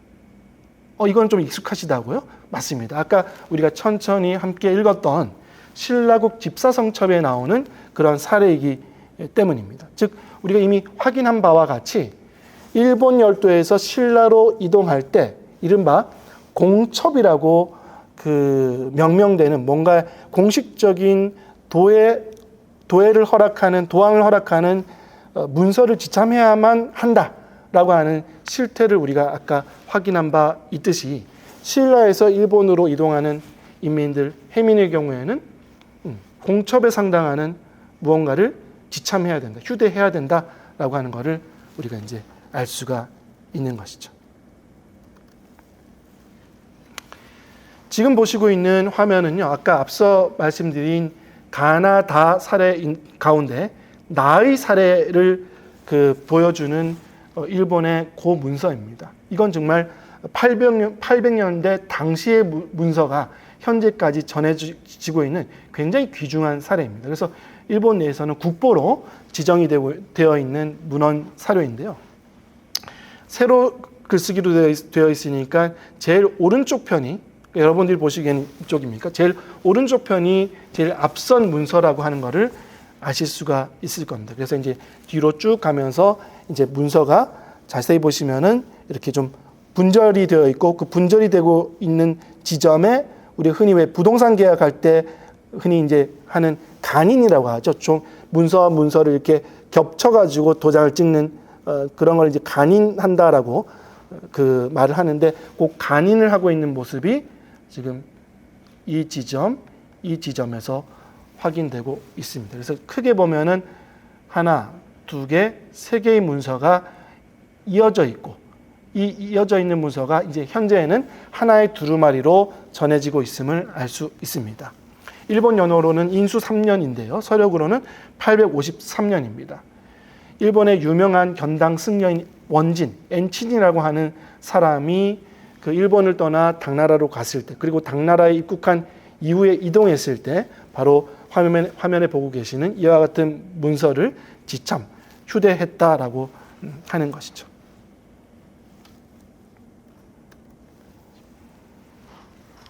그래서 보시면은 가장 그 화면 보시기에 가장 우측에 있는 것이 일본의 대제부가 다자이후가 발행한 공험이 되겠습니다. 연월일 일자를 봤더니 인수 3년 7월 1일로 나옵니다. 853년 7월 1일에 다자이후가 공험을 일단 그 엔친이라고 하는 일본 승려에게 당나라로 가겠습니다라고 신청한 승려에게 발급해 주는 것이죠. 발급해 줍니다. 그러면 엔친은 그걸 지참해서 동중국해를 지나서 당나라로 떠나게 되겠죠. 그래서 당나라의 어딘가에 도착했는데 그 도착한 지점이 아마 복주라고 불리는 지역이었던 것 같습니다. 그래서 복주 지역의 여러 가지 행정이라든지 또 이국인들의 출입국을 관할하는 부서가 복주 도독부였던 것 같고, 그렇기 때문에 이 복주 도독부인 그 도장이 간인으로서 이렇게 찍혀 있는 것을 확인하실 수가 있습니다. 그 복주 도독부 그 도장이 하나, 두 개, 세 개, 네 개 이렇게 선명하게 네 개가 확실하게 보이고 있네요. 그러니까 두 번째 연결되는 요 문서는 당연히 복주 도독부가 발행한 문서인 거죠. 복주 도독부 발행의 공험이 되겠습니다. 그래서 엔칭 일행은 당나라 복주에 상륙한 이후에 당나라 국내를 이동할 때는 또 그 대제부 공험이 아니라 이 복주 발행 공험을 지참하고 국내에서 그 구법 순례 행위를 하게 되는 것이죠. 이와 같은 형태로 실제로 그렇죠? 아까는 우리가 그 원자료가 아닌 편찬 사료를 통해 가지고 여러 가지 공첩이라든지 뭐 공험이라든지 과소라든지 그 도항시에 필요한 어떤 지참 문서의 사례들을 살펴봤습니다만, 이건 진짜 그 문서 원형 그 자체에서도 알 수 있듯이 실제로 이와 같은 어떤 그 기능을 했다라고 하는 것을 그 실사례를 통해 가지고 알 수가 있는 겁니다. 이미 지금 다 말씀을 드렸습니다만 몇 가지 다른 유사 사례를 통해 가지고 이 도항 허가 문서 혹은 도의 허가 문서의 그 기본적인 형태와 내용에 대해서 조금 더 보충해서 말씀을 좀 드리겠습니다. 지금 보시고 있는 화면의 문서도 그 원진, 견당승 엔칭과 관련된 문서군 가운데 하나입니다. 이 또한 대제부가 발행한 공험인데요. 발행 일자도 인수 3년 853년으로 똑같습니다. 인수 3년 853년에 엔친이라고 하는 승려가 당나라로 들어갈 때 대제부에서 발행해 준 공험이고, 그렇기 때문에 대제부가 발행했다 보니까 지금 화소가 떨어지거나 좀 주인이 선명하지 않습니다만 제가 이렇게 표시하고 있는 부분이 보이실지 모르겠어요. 이 부분, 그리고 이 부분, 이 부분, 크게 세 부분에 걸쳐서 대제부인이라고 네 글자로 각자가 된 그 전각이 보이고 있습니다. 즉 대제부 도장이 찍혀 있는 문서인 것이죠. 그리고 그 내용을 보게 되면은 당상인 왕초, 신라 상인이기도 합니다만 이 왕초라고 하는 승려의 배를 통해 가지고 배를 얻어 타고 그 엔친 일행이 당나라로 그 건너갔음을 알 수가 있습니다. 그래서 그 도회 허가 문서인 공험에는 대략 이와 같은 내용이 나오는 겁니다. 즉 그 도회를 신청한 사람, 그리고 그 사람의 어떤 구성, 그리고 또 뭐 어떤 배를 타고 가는지 등등이 생각보다 소상히 나오고 있는 것이죠. 그 다음에 이거는 좀 긴 두루마리인데요. 그래서 이 화면으로는 그 여러분들이 그 무큰을 정확하게 확인하실 수 없을 것 같아서 잠시 후에 이어지는 이미지로 제가 좀 확대한 이미지를 좀 준비를 했습니다. 먼저 그래도 이 문서의 성격을 잠깐 말씀을 드리면, 이거는 또 마찬가지로 견당승 엔칭과 관련된 그 문서군의 하나입니다. 이번에는 태주 온주가 발행했다고 해서 태주 온주 공험이라고 이렇게 명명되고 있는 문서입니다. 아까도 봤듯이 엔치는 복주에서 증명서를 발급받은 이후 당나라 국내를 이제 돌아다니면서 구법 순례 행위를 하게 되는데요. 아마도 온주라고 하는 지역, 그리고 태주라고 하는 지역도 통과를 했던 모양입니다. 그래서 온주와 태주를 통과할 때 이와 같은 통행 허가 문서를 그 지참하고 사용했음을 알 수가 있는 것이죠. 이러한 사료들은 그 당시 일본 중국 간의 교류 양상이라든지 그리고 외국인이 중국 국내에 들어갔을 때의 어떤 이동하는 어떤 그 양태, 그런 실태들을 말해주고 있기 때문에 매우 귀중한 자료라고 할 수 있습니다. 이건 일본인이 당으로 갔을 때, 중국으로 갔을 때의 사례이지만은, 그리고 현존하진 않지만, 예를 들면 신라인이 당으로 갔을 때, 예를 들면 신라의 누군가가 당 국내로 갔을 때에도 이와 유사한 패턴으로 유사한 절차를 거쳐 가지고 상륙을 하고 입국을 하고 또 국내 이동을 했을 것이다라고 하는 그 점을 유추할 수 있다는 면에서 굉장히 그 특급 사료라고 할 수가 있는 것이죠. 이게 이제 앞서 보여드린 두루마리의 확대 화면입니다. 예를 들면 제일 오른쪽에 태주첩이라고 하는 말이 적혀 있죠. 뭐 지금 다 읽을 수는 없습니다만 예를 들면 이런 내용들이 나옵니다. 엔친이 이 그룹의 대표인데요. 승여 3인이 포함되어 있다. 그리고 그 중에 1위는 내공봉사 자의승 원진이다. 엔친이다. 라고 하는 내용이 나오고 있고요. 그 다음에 또 한 사람의 승려는 소사 풍지라고 하는 승려 이름이 등장합니다. 그 다음 줄에서는 여거인, 현재로 말하면 통역관이죠. 통역관 정만이다. 이거는 다른 사료에는 그러니까 정유만이라고도 등장하는 그 통역관인데요. 정만이라고 하는 통역관의 존재도 보이고 있습니다. 그 다음에 행자로 나오는 정량이라고 하는 인물이 등장하고 있고요. 그리고 그래서 이상의 사람들이 엔친, 풍지, 정만, 적량이라고 하는 이상의 사람들이 순례를 하는데 어디를 순례하냐 했더니 천태 오대산을 순례하고 그 다음에 당나라 수도인 장안을 유력한다. 즉 요런 지역을 경유한다, 이동한다라고 하는 것을 이 그 통행 문서에 그 명시를 하고 있는 것이죠. 그 다음에 또 이제 몇몇 이름이 나옵니다. 예를 들면 그 승려 한정이라고 하는 사람, 그 다음에 행자 그 물충종 대전길이라고 하는 사람의 명칭도, 사람의 이름도 나오고요. 그 다음에 중요한 것이 이네들의 휴행품, 휴대품, 물품 그 내용까지 나옵니다. 그 다음에 이제 나오는 것이 수신, 경서, 그리고 또 유기제, 국청사, 블라블라 이렇게 이제 쭉 나오는데요. 예를 들면 그 수신이라고 하는 것, 경서라고 하는 것, 이런 어떤 휴행품의 구체적인 용어까지 이제 이 통행 문서에서 확인할 수가 있는 것이죠.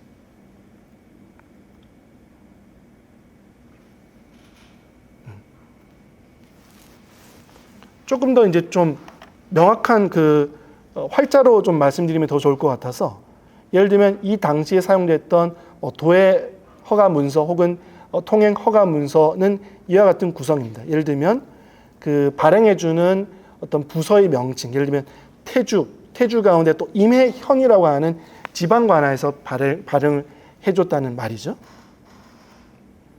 그리고 누구에게 발행해줬는가? 원진, 엔친이라고 하는 일본국 구법 승려에게 발행해줬다라는 것입니다. 그리고 그 다음에는 이 엔친을 비롯한 이 일행의 구성들을 알 수 있습니다. 내공봉승 엔친이라고 되어 있고 그 세자 쌍행으로 연 40 그리고 납 21 이렇게 되어 있는데, 연은 이제 나이를 말합니다. 이 당시 엔친이 40세였다는 의미이고요. 납 21 할 때 납이라고 하는 글자는 여러분들도 잘 아시다시피 이 승려가 출가한 그 시점을 말합니다. 그러니까 쉽게 말하면 그 승려 안수를 받은 그 시점으로부터 몇 년이 경과했는가를 납이라고 하는 글자로 표기를 해주는데, 아마 승려로 들어간 지 21년이 된 시점이었던 모양입니다. 그런 내역들이 굉장히 소상하게 나옵니다. 풍지, 한정, 정만, 그리고 정량, 물충종, 대전길 등등의 이름이 쭉 나오는 거죠. 그 다음에 이제 물품 명칭입니다. 경서, 여기는 예를 들면 700권 이렇게 이제 숫자까지 구체적으로 나오네요. 그리고 의발, 그렇죠? 승려의 어떤 카사, 그 다음에 발이라고 합니까? 우리 왜 승려들이 이렇게 발이대라고 합니까? 우리말로는 그런 것들. 그리고 또 찰도자, 약간 그 나이프라고 하죠. 우리 그 작은 칼을 찰도자라고 하는데 그런 것들. 그 다음에 좀 어려운 한자가 나옵니다만 이 그 여조라고 하는 말이 나오죠. 여행할 때 여자에 우리 그 조왕신할 때 조자, 그러니까 부뚜막을 뜻하는 조자인데요. 여조라고 하는 것은 아마도 이 맥락상 보면은 그 승려가 여행을 할 때, 그러니까 이동을 할 때 그 휴대하는 뭔가 뭐 조리기구라고 해야 될까요? 뭔가 이제 간단하게 하는 뭐 지금은 뭐 그 버너와 그 뭐라고 합니까? 브루스타를 연상하면 좋을까요? 아마 그런 것들이 또 그 지참품으로 있었던 모양인데 그 여조가 일구 있었다라고 하는 것. 그러니까 굉장히 소상한 내용들이 이 그 도해 허가 문서 혹은 통행 허가 문서에 나오고 있다라는 것이죠. 이건 또 이제 또 어디를 이동하는지, 예를 들면 지금 동그라미 쳐진 부분에서는 천태산, 오대산, 그리고 장안성에 있는 청룡사, 흥선사 등의 그 명칭이 좀 확인이 됩니다. 천태산, 오대산은 그렇죠? 불교의 성지이고, 또 장안성은 당나라 수도이고, 거기에 또 유명한 사찰인 청룡사, 흥선사가 이제 구체적으로 언급이 되고 있는 것이죠. 그런 곳을 편력할 수 있도록, 그 구법 순례할 수 있도록 허가를 해주는 그런 문서인 것이죠. 그 생각보다 고대인들이 이런 어떤 이국인들의 이동을 굉장히 엄밀하게 관리했음을 우리가 이런 그 문서의 사례를 통해 가지고 엿볼 수가 있는 겁니다. 지금 보여드리고 있는 이 사례는요, 고대 사료라고는 할 수 없습니다. 어떤 의미에서 이제 일본 중세사 사료라고 할 수 있는데요. 시기로 보면은 1313년에 그 작성된 것으로 생각이 되는 문서입니다. 이 문서 명칭은 우산사시 도첩이라고 불리고, 이러한 형식의 문서를 그 총괄해서 도첩이라고 일반적으로 부릅니다. 도첩이라고 하는 것은 국가가 그 승려의 출가, 득도를 인정하는, 즉 승려로 정식 인정받았다라고 하는 것을 그 확인해주는 공문서, 그거를 도첩이라고 할 수 있습니다. 그러니까 쉽게 말하면 성직자 허가증인 거죠. 성직자 허가증인 거예요. 근데 이제 일본 승려가 요 당시에는 보통 그 내자의 법명을 가지거든요. 그래서 이 사람도 우산사시라고 이렇게 내자로 나오는 것 같아요. 근데 이제 흥미로운 게, 이게 이제 하나하나 읽을 그 시간적 여유는 없습니다만, 흥미로운 게 이 도첩에 나오는 이 관직명이라든지 그 일본 국내 지명이라든지 그리고 사람 이름, 이런 것들이 조금 의심스럽다는 거예요. 관직명과 지역 명칭은 중국풍으로 표기가 됩니다. 예를 들면 중국풍이라는 게 뭐겠습니까? 예를 들면 무슨 주 이렇게 중국 지명을 많이 쓰잖아요. 그런 식으로 일본 지명도 무슨 주라는 식으로 다 그 치환이 되고 있는 거예요. 그리고 등장하는 사람은 일본 사람인 것 같은데, 일본 승려이고 일본 사람인 것 같은데, 그네들이 띠고 있는 관직 명칭은 일본 국내 관직 명칭이 아니라 중국풍의 관직 명칭을 쓰고 있다라고 하는 걸 알 수가 있습니다. 게다가 여기 이 도첩에 등장하고 있는 일본 사람은요, 실존하지 않는 가공의 인물입니다. 가공의 인물. 다른 사료에서는 전혀 확인이 되지 않는 인물인 거예요. 그래서 이거는 백발백중 가짜 문서입니다. 가짜 도첩이라고 할 수가 있는 것이죠. 그러면 왜 이 당시에 일본 승려들이 이와 같은 가짜 문서, 이와 같은이라고 하는 것은 어떤 것 같은? 중국풍의 관직명이 기입되어 있고 중국풍의 지명이 기입되어 있는 이와 같은 도첩을 소지하고 있었을까? 이것이 이제 문제가 되는 건데요. 결론부터 말씀드리면 중국으로의 도항, 중국으로 건너가는 것을 염두에 둔 행위인 거죠. 내가 이제 중국에서 나 일본에서 온 승려입니다라고 말할 때 이런 도첩을 내미는 겁니다. 일본식으로 문서 양식을 갖추어 작성하고 그걸 중국 사람들한테 내밀어 본들 중국 사람들이 이해할 수 없을지도 모르잖아요. 그런 것들을 대비해서 중국에서도 통용될 수 있는 중국 문서 양식의 도첩을 미리 작성해 놓는 거죠. 물론 그게 가짜고 위조이긴 하지만요. 그래서 이런 도첩에 대해서 일찍이 에도 시대의 그 학자인 이동동의 이토토가이라고 하는 사람이 제도통이라고 하는 그 사료에서 이와 같은 도첩은 분명히 입송을 위해 만든 것이다. 즉 송나라로 들어가기 위해서, 즉 중국으로 들어가기 위해서 만든 것이다라고 이미 일찍이부터 지적을 하고 있습니다. 근데 실제로 그 우산사씨가 중국 송나라로 들어갔는지는 알 길은 없어요. 그래서 이 도첩이 실제로 송에서 사용됐는지는 알 길이 없습니다만, 그 다른 사료에 의하면 이 우산사씨라고 하는 인물은 그 교토 동복사 토우쿠지라고 하는 사찰의 선승이고요, 선종승려고요. 1328년부터 45년 이 기간까지 중국 원나라로 들어가서 그 구법을 한 그런 이력은 있는 그 승려라고 할 수가 있습니다. 이와 같이 이건 이제 중세의 사례이긴 합니다만, 그 승려가 중국으로 갈 때 중국풍으로 뭔가 문서를 준비하더라, 가짜 문서, 위조 문서를 준비하더라라고 하는 어떤 그 양상을 알 수가 있는 것이죠. 아마도 고대에도 유사한 패턴이 있지 않았을까라는 생각이 들어서 좀 소개를 해봤고요. 지금 보여드리고 있는 이 화면은 굉장히 유명한 그 사료라고 할 수 있습니다. 우리 한국사와도 관련된 사료인데요. 이른바 발해국 중대성 첩입니다. 앞서 제가 그 소상히 다룬 신라국 집사성 첩이라고 하는 자료도 있었습니다만, 836년, 즉 소길본 후기에 전하는 신라국 집사성 첩이 집사성 첩의 내용을 온전히 전하는 매우 귀중한 사료라는 말씀을 드렸는데요. 발해국이 발행한 첩식 문서, 그리고 발해국의 최고 간부라고 할 수 있는 중대성이 발행한 첩식 문서, 외교 문서인 중대성 첩의 내용을 필사본 형태로 전하는 유일한 사례이기 때문에 지금 보여드리고 있는 이 이미지, 이 사료는 굉장히 중요한 사료라고 할 수 있습니다. 근데 흥미로운 거는요, 이거는 발해국 중대성이 발신한 그 외교 문서인 사료인데, 수신자가 일본국 태정관으로 설정이 되어 있습니다. 발해국 중대성이 일본국 태정관에 첩을 한다라는 그 내용으로 시작이 되고요. 귀국에 가서, 즉 일본에 가서 일본 왕과 만날 사신 정당성 좌윤 하보견과 그 일행 105명을 마땅히 일본으로 보낸다라는 문장이 이어집니다. 그 다음에가 중요합니다. 그 다음에 이 105명의 구성을 구체적으로 전하고 있는 거예요.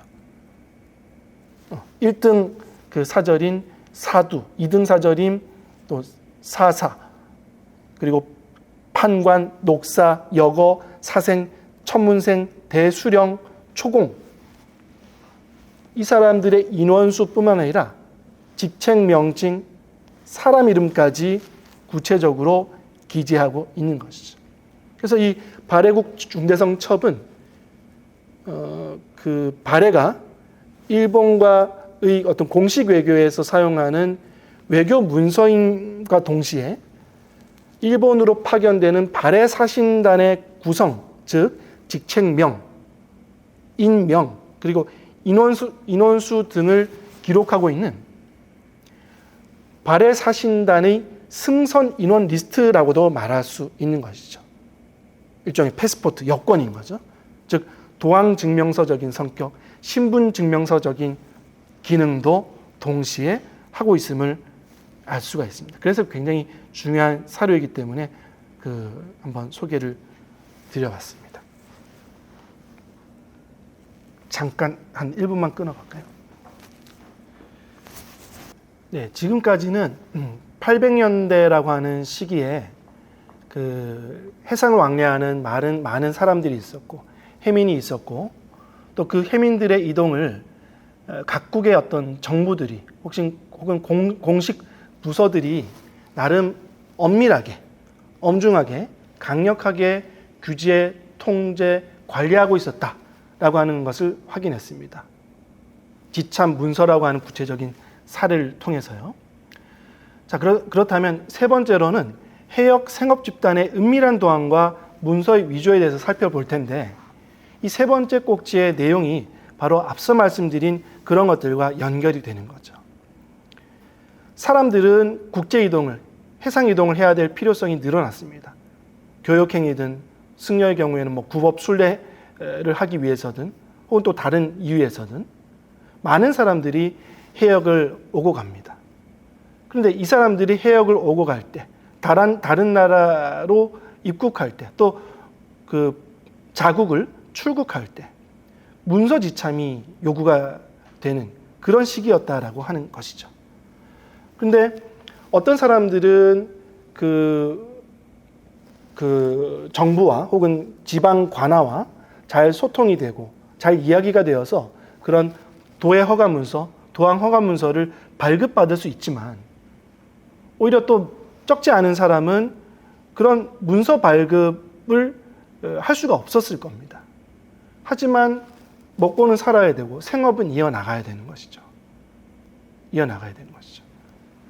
그래서 세 번째 꼭지에는 그런 사람들이 그러면 문서 없이, 문서의 지참 없이 어떤 식으로 오고 갔는지를 보여주는 여러 가지 사료가 있어서 그런 것들을 좀 소개할까 합니다. 그래서 첫 번째로는 생업 집단의 도해 실태, 두 번째로는 도해 허가 문서 및 관인 위조 횡행의 가능성에 대해서 말씀을 드리고자 합니다. 먼저 생업 집단이 바다를 건너는 그 실태를 몇 가지 사례로 말씀드리고자 합니다. 일본 사료인 속일본 후기 845년 12월 5일조를 보게 되면 이런 내용이 나옵니다. 신라인이 강주, 즉 강주는 아까도 다루었죠. 청주의 다른 명칭인데요. 신라인이 강주첩 2통을 가지고 왔답니다. 강주첩 2통만 가지고 온 게 아니라 본국 표탕인, 즉 일본국의 표류인들을 암령, 즉 데리고 왔다는 거예요. 몇 명을? 50여 명을 데리고 일본으로 왔다라는 내용을 전하고 있는 것이죠. 짧은 기사지만은 요 무렵에 일본인 약 50여 명이 신라 연해 지역에 어떠한 사정에 의해서 표류했다라고 하는 사실을 알 수가 있고요. 이 사람들을 본국인 일본으로 돌려보내기 위해서, 표류민을 송환해주기 위해서 신라인이 일본으로 갔는데 이때 문서를 지참하고 갔는데 강주첩이라고 불리는 문서 2통을 소지하고 일본으로 갔다라고 하는 것을 알 수가 있습니다. 아마도 이 사료를 통해서도 아까 우리 앞서 본 신라국 집사성의 청주첩, 첩청주라고 하는 말이 등장하는 것처럼 청주, 강주 지역은 대일본 교류 혹은 표류민 송환 등등의 외교 현안을 해결하는 데 있어서 굉장히 중요한 기능과 역할을 했다라고 하는 것을 제3 확인할 수가 있는 것이죠. 일본에서 신라로 간 표류민의 이동 실태입니다. 두 번째 사료입니다. 두 번째 사례는요. 입당 구법 순례 행기라고 하는 일본의 승려 엔닌이라고 하는 승려가 쓴 말하자면 일기문입니다. 이 엔닌이 구법 순례 활동을 온전히 마치고 847년 무렵에 이제 일본으로 귀국하게 됩니다. 그때 이제 847년 9월 6일 무렵에 아마도 한반도 서남의 어떤 지역을 경유했던 모양입니다. 그래서 사료 첫머리를 보시면은 6일 묘시라고 되어 있죠. 묘시는 대충 이른 아침이죠. 9월 6일 묘시에 무주남계 황모도 니포의 선박이 도착했다고 합니다. 그 섬이 구초도라고 불렸다고 하고요.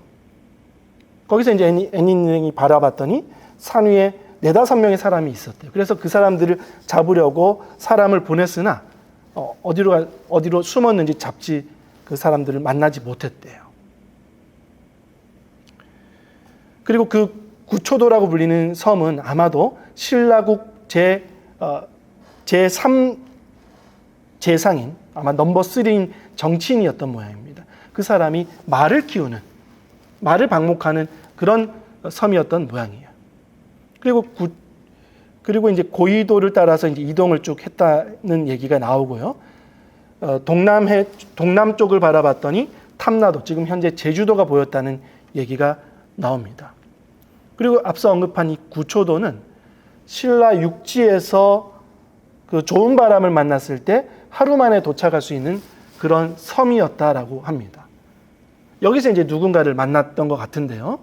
그 수도라고 표현되어 있네요. 섬지기 한 사람과 그 다음에 그 무주 태수집에서 그 매를 기리는 두 사람이 이 앤닌 일행을 찾아왔던 모양입니다. 그래서 배 위로 올라가서 여러 가지 대화를 했는데요. 이 섬지기와 무주 태수집 집안의 그 매를 키우는 사람이 신라 국내 사정을 조금 말해줬나 봐요. 그래서 신라는 지금 국가가 안태다, 평화롭고 지금 현재는 당나라 칙사, 당나라 사절 한 500여 명이 경성, 즉 경주 지역을 지금 방문하고 있다라는 얘기를 좀 전해주고요. 그다음에 지난 4월에 일본국 대마도 사람, 스시마 사람 6명이 고기잡이를 하러 왔는데 이쪽 지역에서 표류를 했다라는 얘기를 전해주고 있습니다. 밑줄 친 부분이죠. 그래서 이제 무주 지역이 이제 도착을 했으니 무주 관할에 도착을 한 셈이고, 무주 지역에서 그 대마도 사람들을 이제 본국으로, 즉 본국인 스시마 쪽으로, 대마도 쪽으로 돌려주려고 했는데 아직까지 서울에서 칙이 내려오지 않았대요. 그러니까 그 이국인이 송환을 허락하는 문서가 내려오지 않아서 현재 그 사람들이, 대마도 사람, 스시마 사람들이 이 무주 지역에 그 구금되어 있고 감옥에 갇혀 있고 본국으로, 일본으로 돌아가는 것을 기다리고 있다. 그래서 근데 이제 그 6사람 가운데 한 사람이 지금 병에 걸려서 죽었다라고 하는 내용이 이 사례 2번 사례를 통해서 나오는 것이죠. 보십시오. 밑줄 친 부분만 우리가 그 주목을 해보면 고기잡이를 하기 위해서 신라 연해로, 한반도 연해로 오고 있는 어떤 일본인들의 이동 패턴을 알 수 있습니다. 또 때로는 어떤 사정에 의해서 그 표착을 하고 있는 모습을 알 수가 있는 것이죠. 사례 3번입니다. 이번엔 일보 3대 실록 866년 7월 15일조 내용인데요. 이 내용 밑줄 친 부분만 간단하게 보도록 하겠습니다. 신라인 진빈장과 함께 신라국으로 건너서 들어갔다. 그래서 거기서 병로 기계를 만드는 기술을 가르쳐서 혹은 배워서 장차 스시마를, 대마도를 탈취할 것이다, 점령할 것이다 라고 하는 내용이 언급이 되고 있습니다. 아마 866년 이 무렵에 신라인과 뭔가 그 공모, 결탁해서 넘어가는 일본 연해 도서 지역 사람들이 존재했다라고 하는 것을 좀 알 수 있습니다. 그리고 밑줄 친 이외의 부분을 보시게 되면 그 비젠국, 히젠노쿤이라고 하는 지역이 나오는데요. 이건 지금 현재 큐슈의 서북부 지역, 지금 현재 현명으로 따지면 뭐 사가현, 나가사키현 지역이라고 할 수 있는데요. 이 지역에 여러 군들이 나오고 이 굴령층, 즉 군의 어떤 중하위 계급의 그 인물들이 여러 명 언급이 되고 있습니다. 그래서 히젠노쿠니의 여러 지역을 기반으로 하고 있는 굴령층의 존재, 그리고 신라인과 결합해서 신라를 왕래하고 있는 그런 사람들의 실태를 이 사례를 통해서 엿볼 수 있는 것이죠. 마지막 사례 4번입니다. 마찬가지로 일본 3대 실록 870년 2월 12일조인데요. 여기도 또 마찬가지로 대마도 사람이 나옵니다. 대마도 스시마에 시모 아가타 군이라고 하는 군의 우라베노 오토쿠소마루라고 하는 사람이 있었는데, 이 사람이 노자조, 이건 이제 한국어로 번역하면 가마오지에 해당합니다. 가마오지는 왜 중요하냐 했더니 물고기를 잡는 그 어획에 사실 사용하는 새입니다. 일본어로는 로지라고도 하고요, 또 우라고도 부릅니다. 그래서 지금 현재도 일본에서는 이 가마오지를 활용한 하천 수렵, 그 다음에 해역 수렵이 지금도 행해지고 있을 정도로 가마오지를 활용한 물고기 잡이라고 하는 건 굉장히 효과가 있었던 것 같습니다. 그래서 이 오토쿠소마루라고 하는 사람도 이 가마오지가 아마 자신의 생업에 뭔가 유익한 존재였는지 이 가마오지를 잡기 위해서 신라로 넘어갔다. 그래서 거기 있다가 그 도망 와서 일본으로 돌아왔다라는 얘기를 전하고 있습니다. 지금 이제 그 일본에서 신라로 넘어간 그 사람들, 해민들 실태를 살펴봤는데요. 불과 4가지 사례이긴 하지만은 그 신라로 건너간 일본인, 다시 말해 일본 열도에서 한반도로 이동한 사람들의 그 구체적인 사례를 확인할 수 있습니다. 여기서 알 수 있는 것은 이들 모두가 은밀한 도항, 허가되지 않은 도항, 허락받지 않는 이동을 하고 있다는 사실입니다. 그것을 시도했다는 사실입니다. 일본 측으로부터 출국 허가를 받지 않았을 가능성이 매우 크고 또 도착국에 해당하는 신라로부터도 정식으로 입국 허가를 받지 못했던 것으로 추측이 됩니다. 사례 3번의 경우에는 모반을 위해서 도항을 시도했다는 점이 특징으로 좀 꼽힐 수 있을 것 같고요. 사례 2번과 사례 4번에 보이는 일본인들은 각각 생업활동을 위해서 바다를 건넜다는 사실을 확인할 수 있습니다. 또 사례 1번과 사례 2번으로부터는 신라국이 허가받지 않은 일본인의 도항이 확인이 되면, 즉 표류하게 되면 문서 외교 내지는 문서 행정을 동원한 후속 조치를 취한다. 그러니까 표류민을 송환할 때 그러한 그 조치를 취한다라고 하는 그 실태도 엿볼 수 있습니다. 뿐만 아니라 사례 2번, 3번 사례의 내용에서는 신라로 도항한 일본인들이 모두 스시마 사람이거나 혹은 그 섬의 중요성을 깊이 인식하고 있는 사람이라는 점도 우리가 지적할 수 있습니다. 그리고 앞서 언급한 바 있는 사례 3번에 보이는 굴령층은요, 히지엔노 쿠니를 기반으로 하는 세력인데 이 지역은 지리적으로도 크고 작은 섬이 밀집해 있는 지역입니다. 일본의 대표적인 다도의 지역입니다. 바로 스시마, 대마도 및 히제노 쿠니의 연해 도서 지역이야말로 우리가 앞서 살펴본 836년의 신라국 집사성 첩에 보이는 도서지인, 즉 도서의 사람들, 즉 여기서 말한 도서의 사람들은 상인을 포함한 생업 집단이라고 잠정 해석해 두고 싶은데요. 이 사람들의 주요 활동 거점이었던 게 아닐까 이렇게 이제 생각이 되는 것이죠. 이러한 은밀한 도항의 실태를 우리가 구체적으로 확인을 했는데요. 이것은 거꾸로 이런 것을 얘기해 줍니다. 은밀하게 도항할 수밖에 없었던 것은 생업 집단이 은밀하게 도항할 수밖에 없었던 것은 거꾸로 앞서 누차 말씀드린 바와 같이 도의 허가 문서, 도항 허가 문서의 지참이 강력하게 요구가 되었다라고 하는 것이죠. 근데 이 사람들은 그런 문서를 확보할 방법, 그런 길이 좀 부족했거나 없었던 것 같습니다.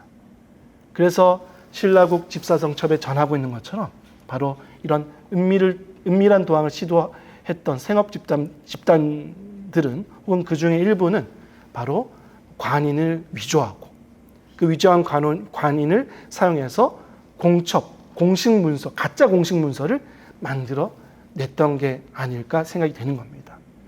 그 관인이 실제로 지금 현재 남아있는 사례를 좀 보여드리고 있습니다. 794년 무렵에 그 작성된 문서에 찍힌 태정관인인데요. 말 그대로 태정관인이라고 하는 4글자가 그 주인으로 이렇게 복원이 될 수 있겠습니다. 이게 바로 전각이거든요. 이 전각이 예를 들면 진짜 태정관과 똑같다라고 신라국 측이 판단하면 이 사람들을 입국 허가해 주는 것이고 이게 가짜다라고 하면 돌려보내는 것이고 이런 아마 판단들을 출입국 관리를 해나갔던 게 아닌가 생각이 됩니다. 그리고 그 해상을 왕래하는 사람 입장에서는 이 관인을 세밀하게 잘 똑같이 파가지고 가짜 문서를 잘 만들어가지고 위조 문서를 만들어가지고 도항을 했을 거라는 거죠. 그래서 이것도 없으면 어떻게 합니까? 그냥 가는 거죠. 그냥 가서 죄송합니다. 표류했습니다라든지 아니면 또 그 신라 신라국의 어떤 관인들에게 잡혀가지고 해적 취급을 받든지 그런 일들도 아마 이제 벌어졌을 겁니다. 이러한 고대 사례들은요, 사실은 후대에도 많이 확인이 됩니다. 지금 보여드리고 있는 이 그 사례는요, 그 한국사에서 말하는 조선시대 때 그 존재했던 그 관인의 위조, 그리고 문서의 위조 사례를 보여주는 것입니다. 스시마의 종가라고 하는, 스시마의 그 다이묘가 종시였거든요. 그러니까 일본어 발음으로는 소시라고 하는데요.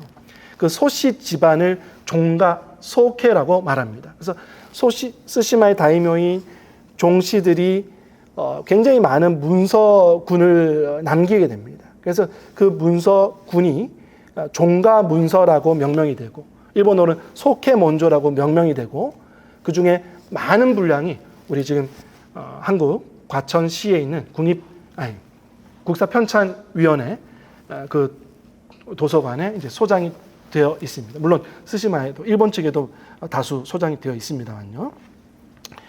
이 소케몬조 종가문서군을 통해 가지고 우리는 그 도장의 위조, 문서의 위조 사례를 알 수가 있는 것이죠. 그래서 보시면 지금 여기 사진으로 올려놓은 이런 그 도장들은요, 대체로 목재 도장입니다. 목재 도장. 목재라야지 이게 파기가, 글자를 파기가 쉽고 위조하기가 쉽거든요. 근데 진짜 백이는요, 원래 요 당시 조선이 일본 측에 혹은 스시마 측에, 대마도 측에 부여한 진짜 도장, 사실은 동재입니다. 동재, 금속재 도장입니다. 예를 들면 지금 여러분들 화면상으로 보시기 때문에 구별이 잘 안 되시겠지만, 가령 이 네 가지 사진 가운데 오른쪽 위에 있는 도장 가운데 제일 왼쪽에 있는 이 도장이 동재 도장, 금속재 도장이고요. 그 금속재 도장을 똑같이 판다고 판 게 그 바로 오른쪽에 있는 목재 도장입니다. 목재 도장입니다. 그러니까 진짜와 가짜인데요. 어떻습니까? 우리들은 아마추어이기 때문에 이게 지금 진짜인지 가짜인지 잘 모르죠. 실제로 이걸 또 그 문서에다, 종이에다 빵 찍어버리면 더 모릅니다. 도장의 원형은요.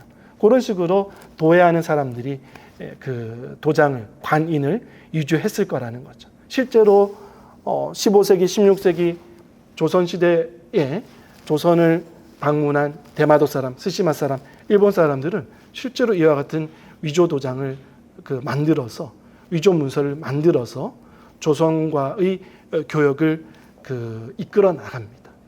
잘 아시는, 예를 들면 1510년에 삼포외란이라고 하는 외란이 발발하잖아요. 그래서 조선 측이 일본 사람들이, 대마도 사람들이 조선 측으로 건너오는 것을 강력하게 통제하거든요. 그러면 대마도 사람들은, 대마도의 70-80%가 산지고 경작지가 부족하기 때문에 생업활동이 좀 힘들단 말이죠. 그러니까 조선 측으로 건너가서 뭔가를 물물교환을 하거나 뭔가를 교육활동을 해야지 먹고 살 수 있고 생업활동할 수 있고 경제활동을 활동할 수 있기 때문에 어떻게 해서든 조선으로 건너가서 뭔가를 하고 싶은 거예요. 근데 조선 측은 그 통교 요청을 받아들이지 않는 거예요. 그래서 대마도가 사적으로 프라이베이트하게 그 통교 요청을 한 게 아니라 일본의 중앙정부에 해당하는, 이 시기면은 예를 들면 1500년대니까 무로마치 막부일까요? 아시카가 막부, 무로마치 막부가 이제 실권을 쥐고 있던 때인데요. 그 실권자들이 만들어준 외교문서라고 하고 가짜 외교문서를 만들어서 조선 쪽으로 가서 통교를 요청해서 통교를 했다라고 하는 것이죠. 그런 방식으로 큐슈 지역에 또 큐슈 지역을 관할하고 있던, 서일본 지역을 관할하고 있던 유명한 다이묘인 오우치 씨도 마찬가지로 통신부라고 불리는 도장이라고 할까요? 이걸 또 위조해 가지고 교류를 끌어갑니다. 원래 진본 통신부는 동재입니다. 실제로 현재 모리박물관이라고 하는 박물관에 진품이 소장되어 있고요. 지금 사진을 보시는 이 통신부, 그렇죠? 그 할인이라고 하는데 이게 맞춰 가지고 진짜인지 가짜인지를 보는 도장인데요. 요거는 위조 도장입니다. 거꾸로요. 조선에서 일본으로 전해지는 외교 문서도 대마도 측에서, 일본 측에서 조작됩니다. 위조가 됩니다. 위조하려면 뭐가 필요합니까? 이번엔 조선의 도장이 필요한 거죠. 심지어 조선 국왕의 도장을 목재로 위조를 해버립니다. 전서로요. 위정 이덕이라고 네 글자를 파놨네요. 위조 목재 도장입니다. 그렇죠? 그러니까 일본 큐슈 북부의 연해 도서 지역의 생업 집단이, 그렇죠?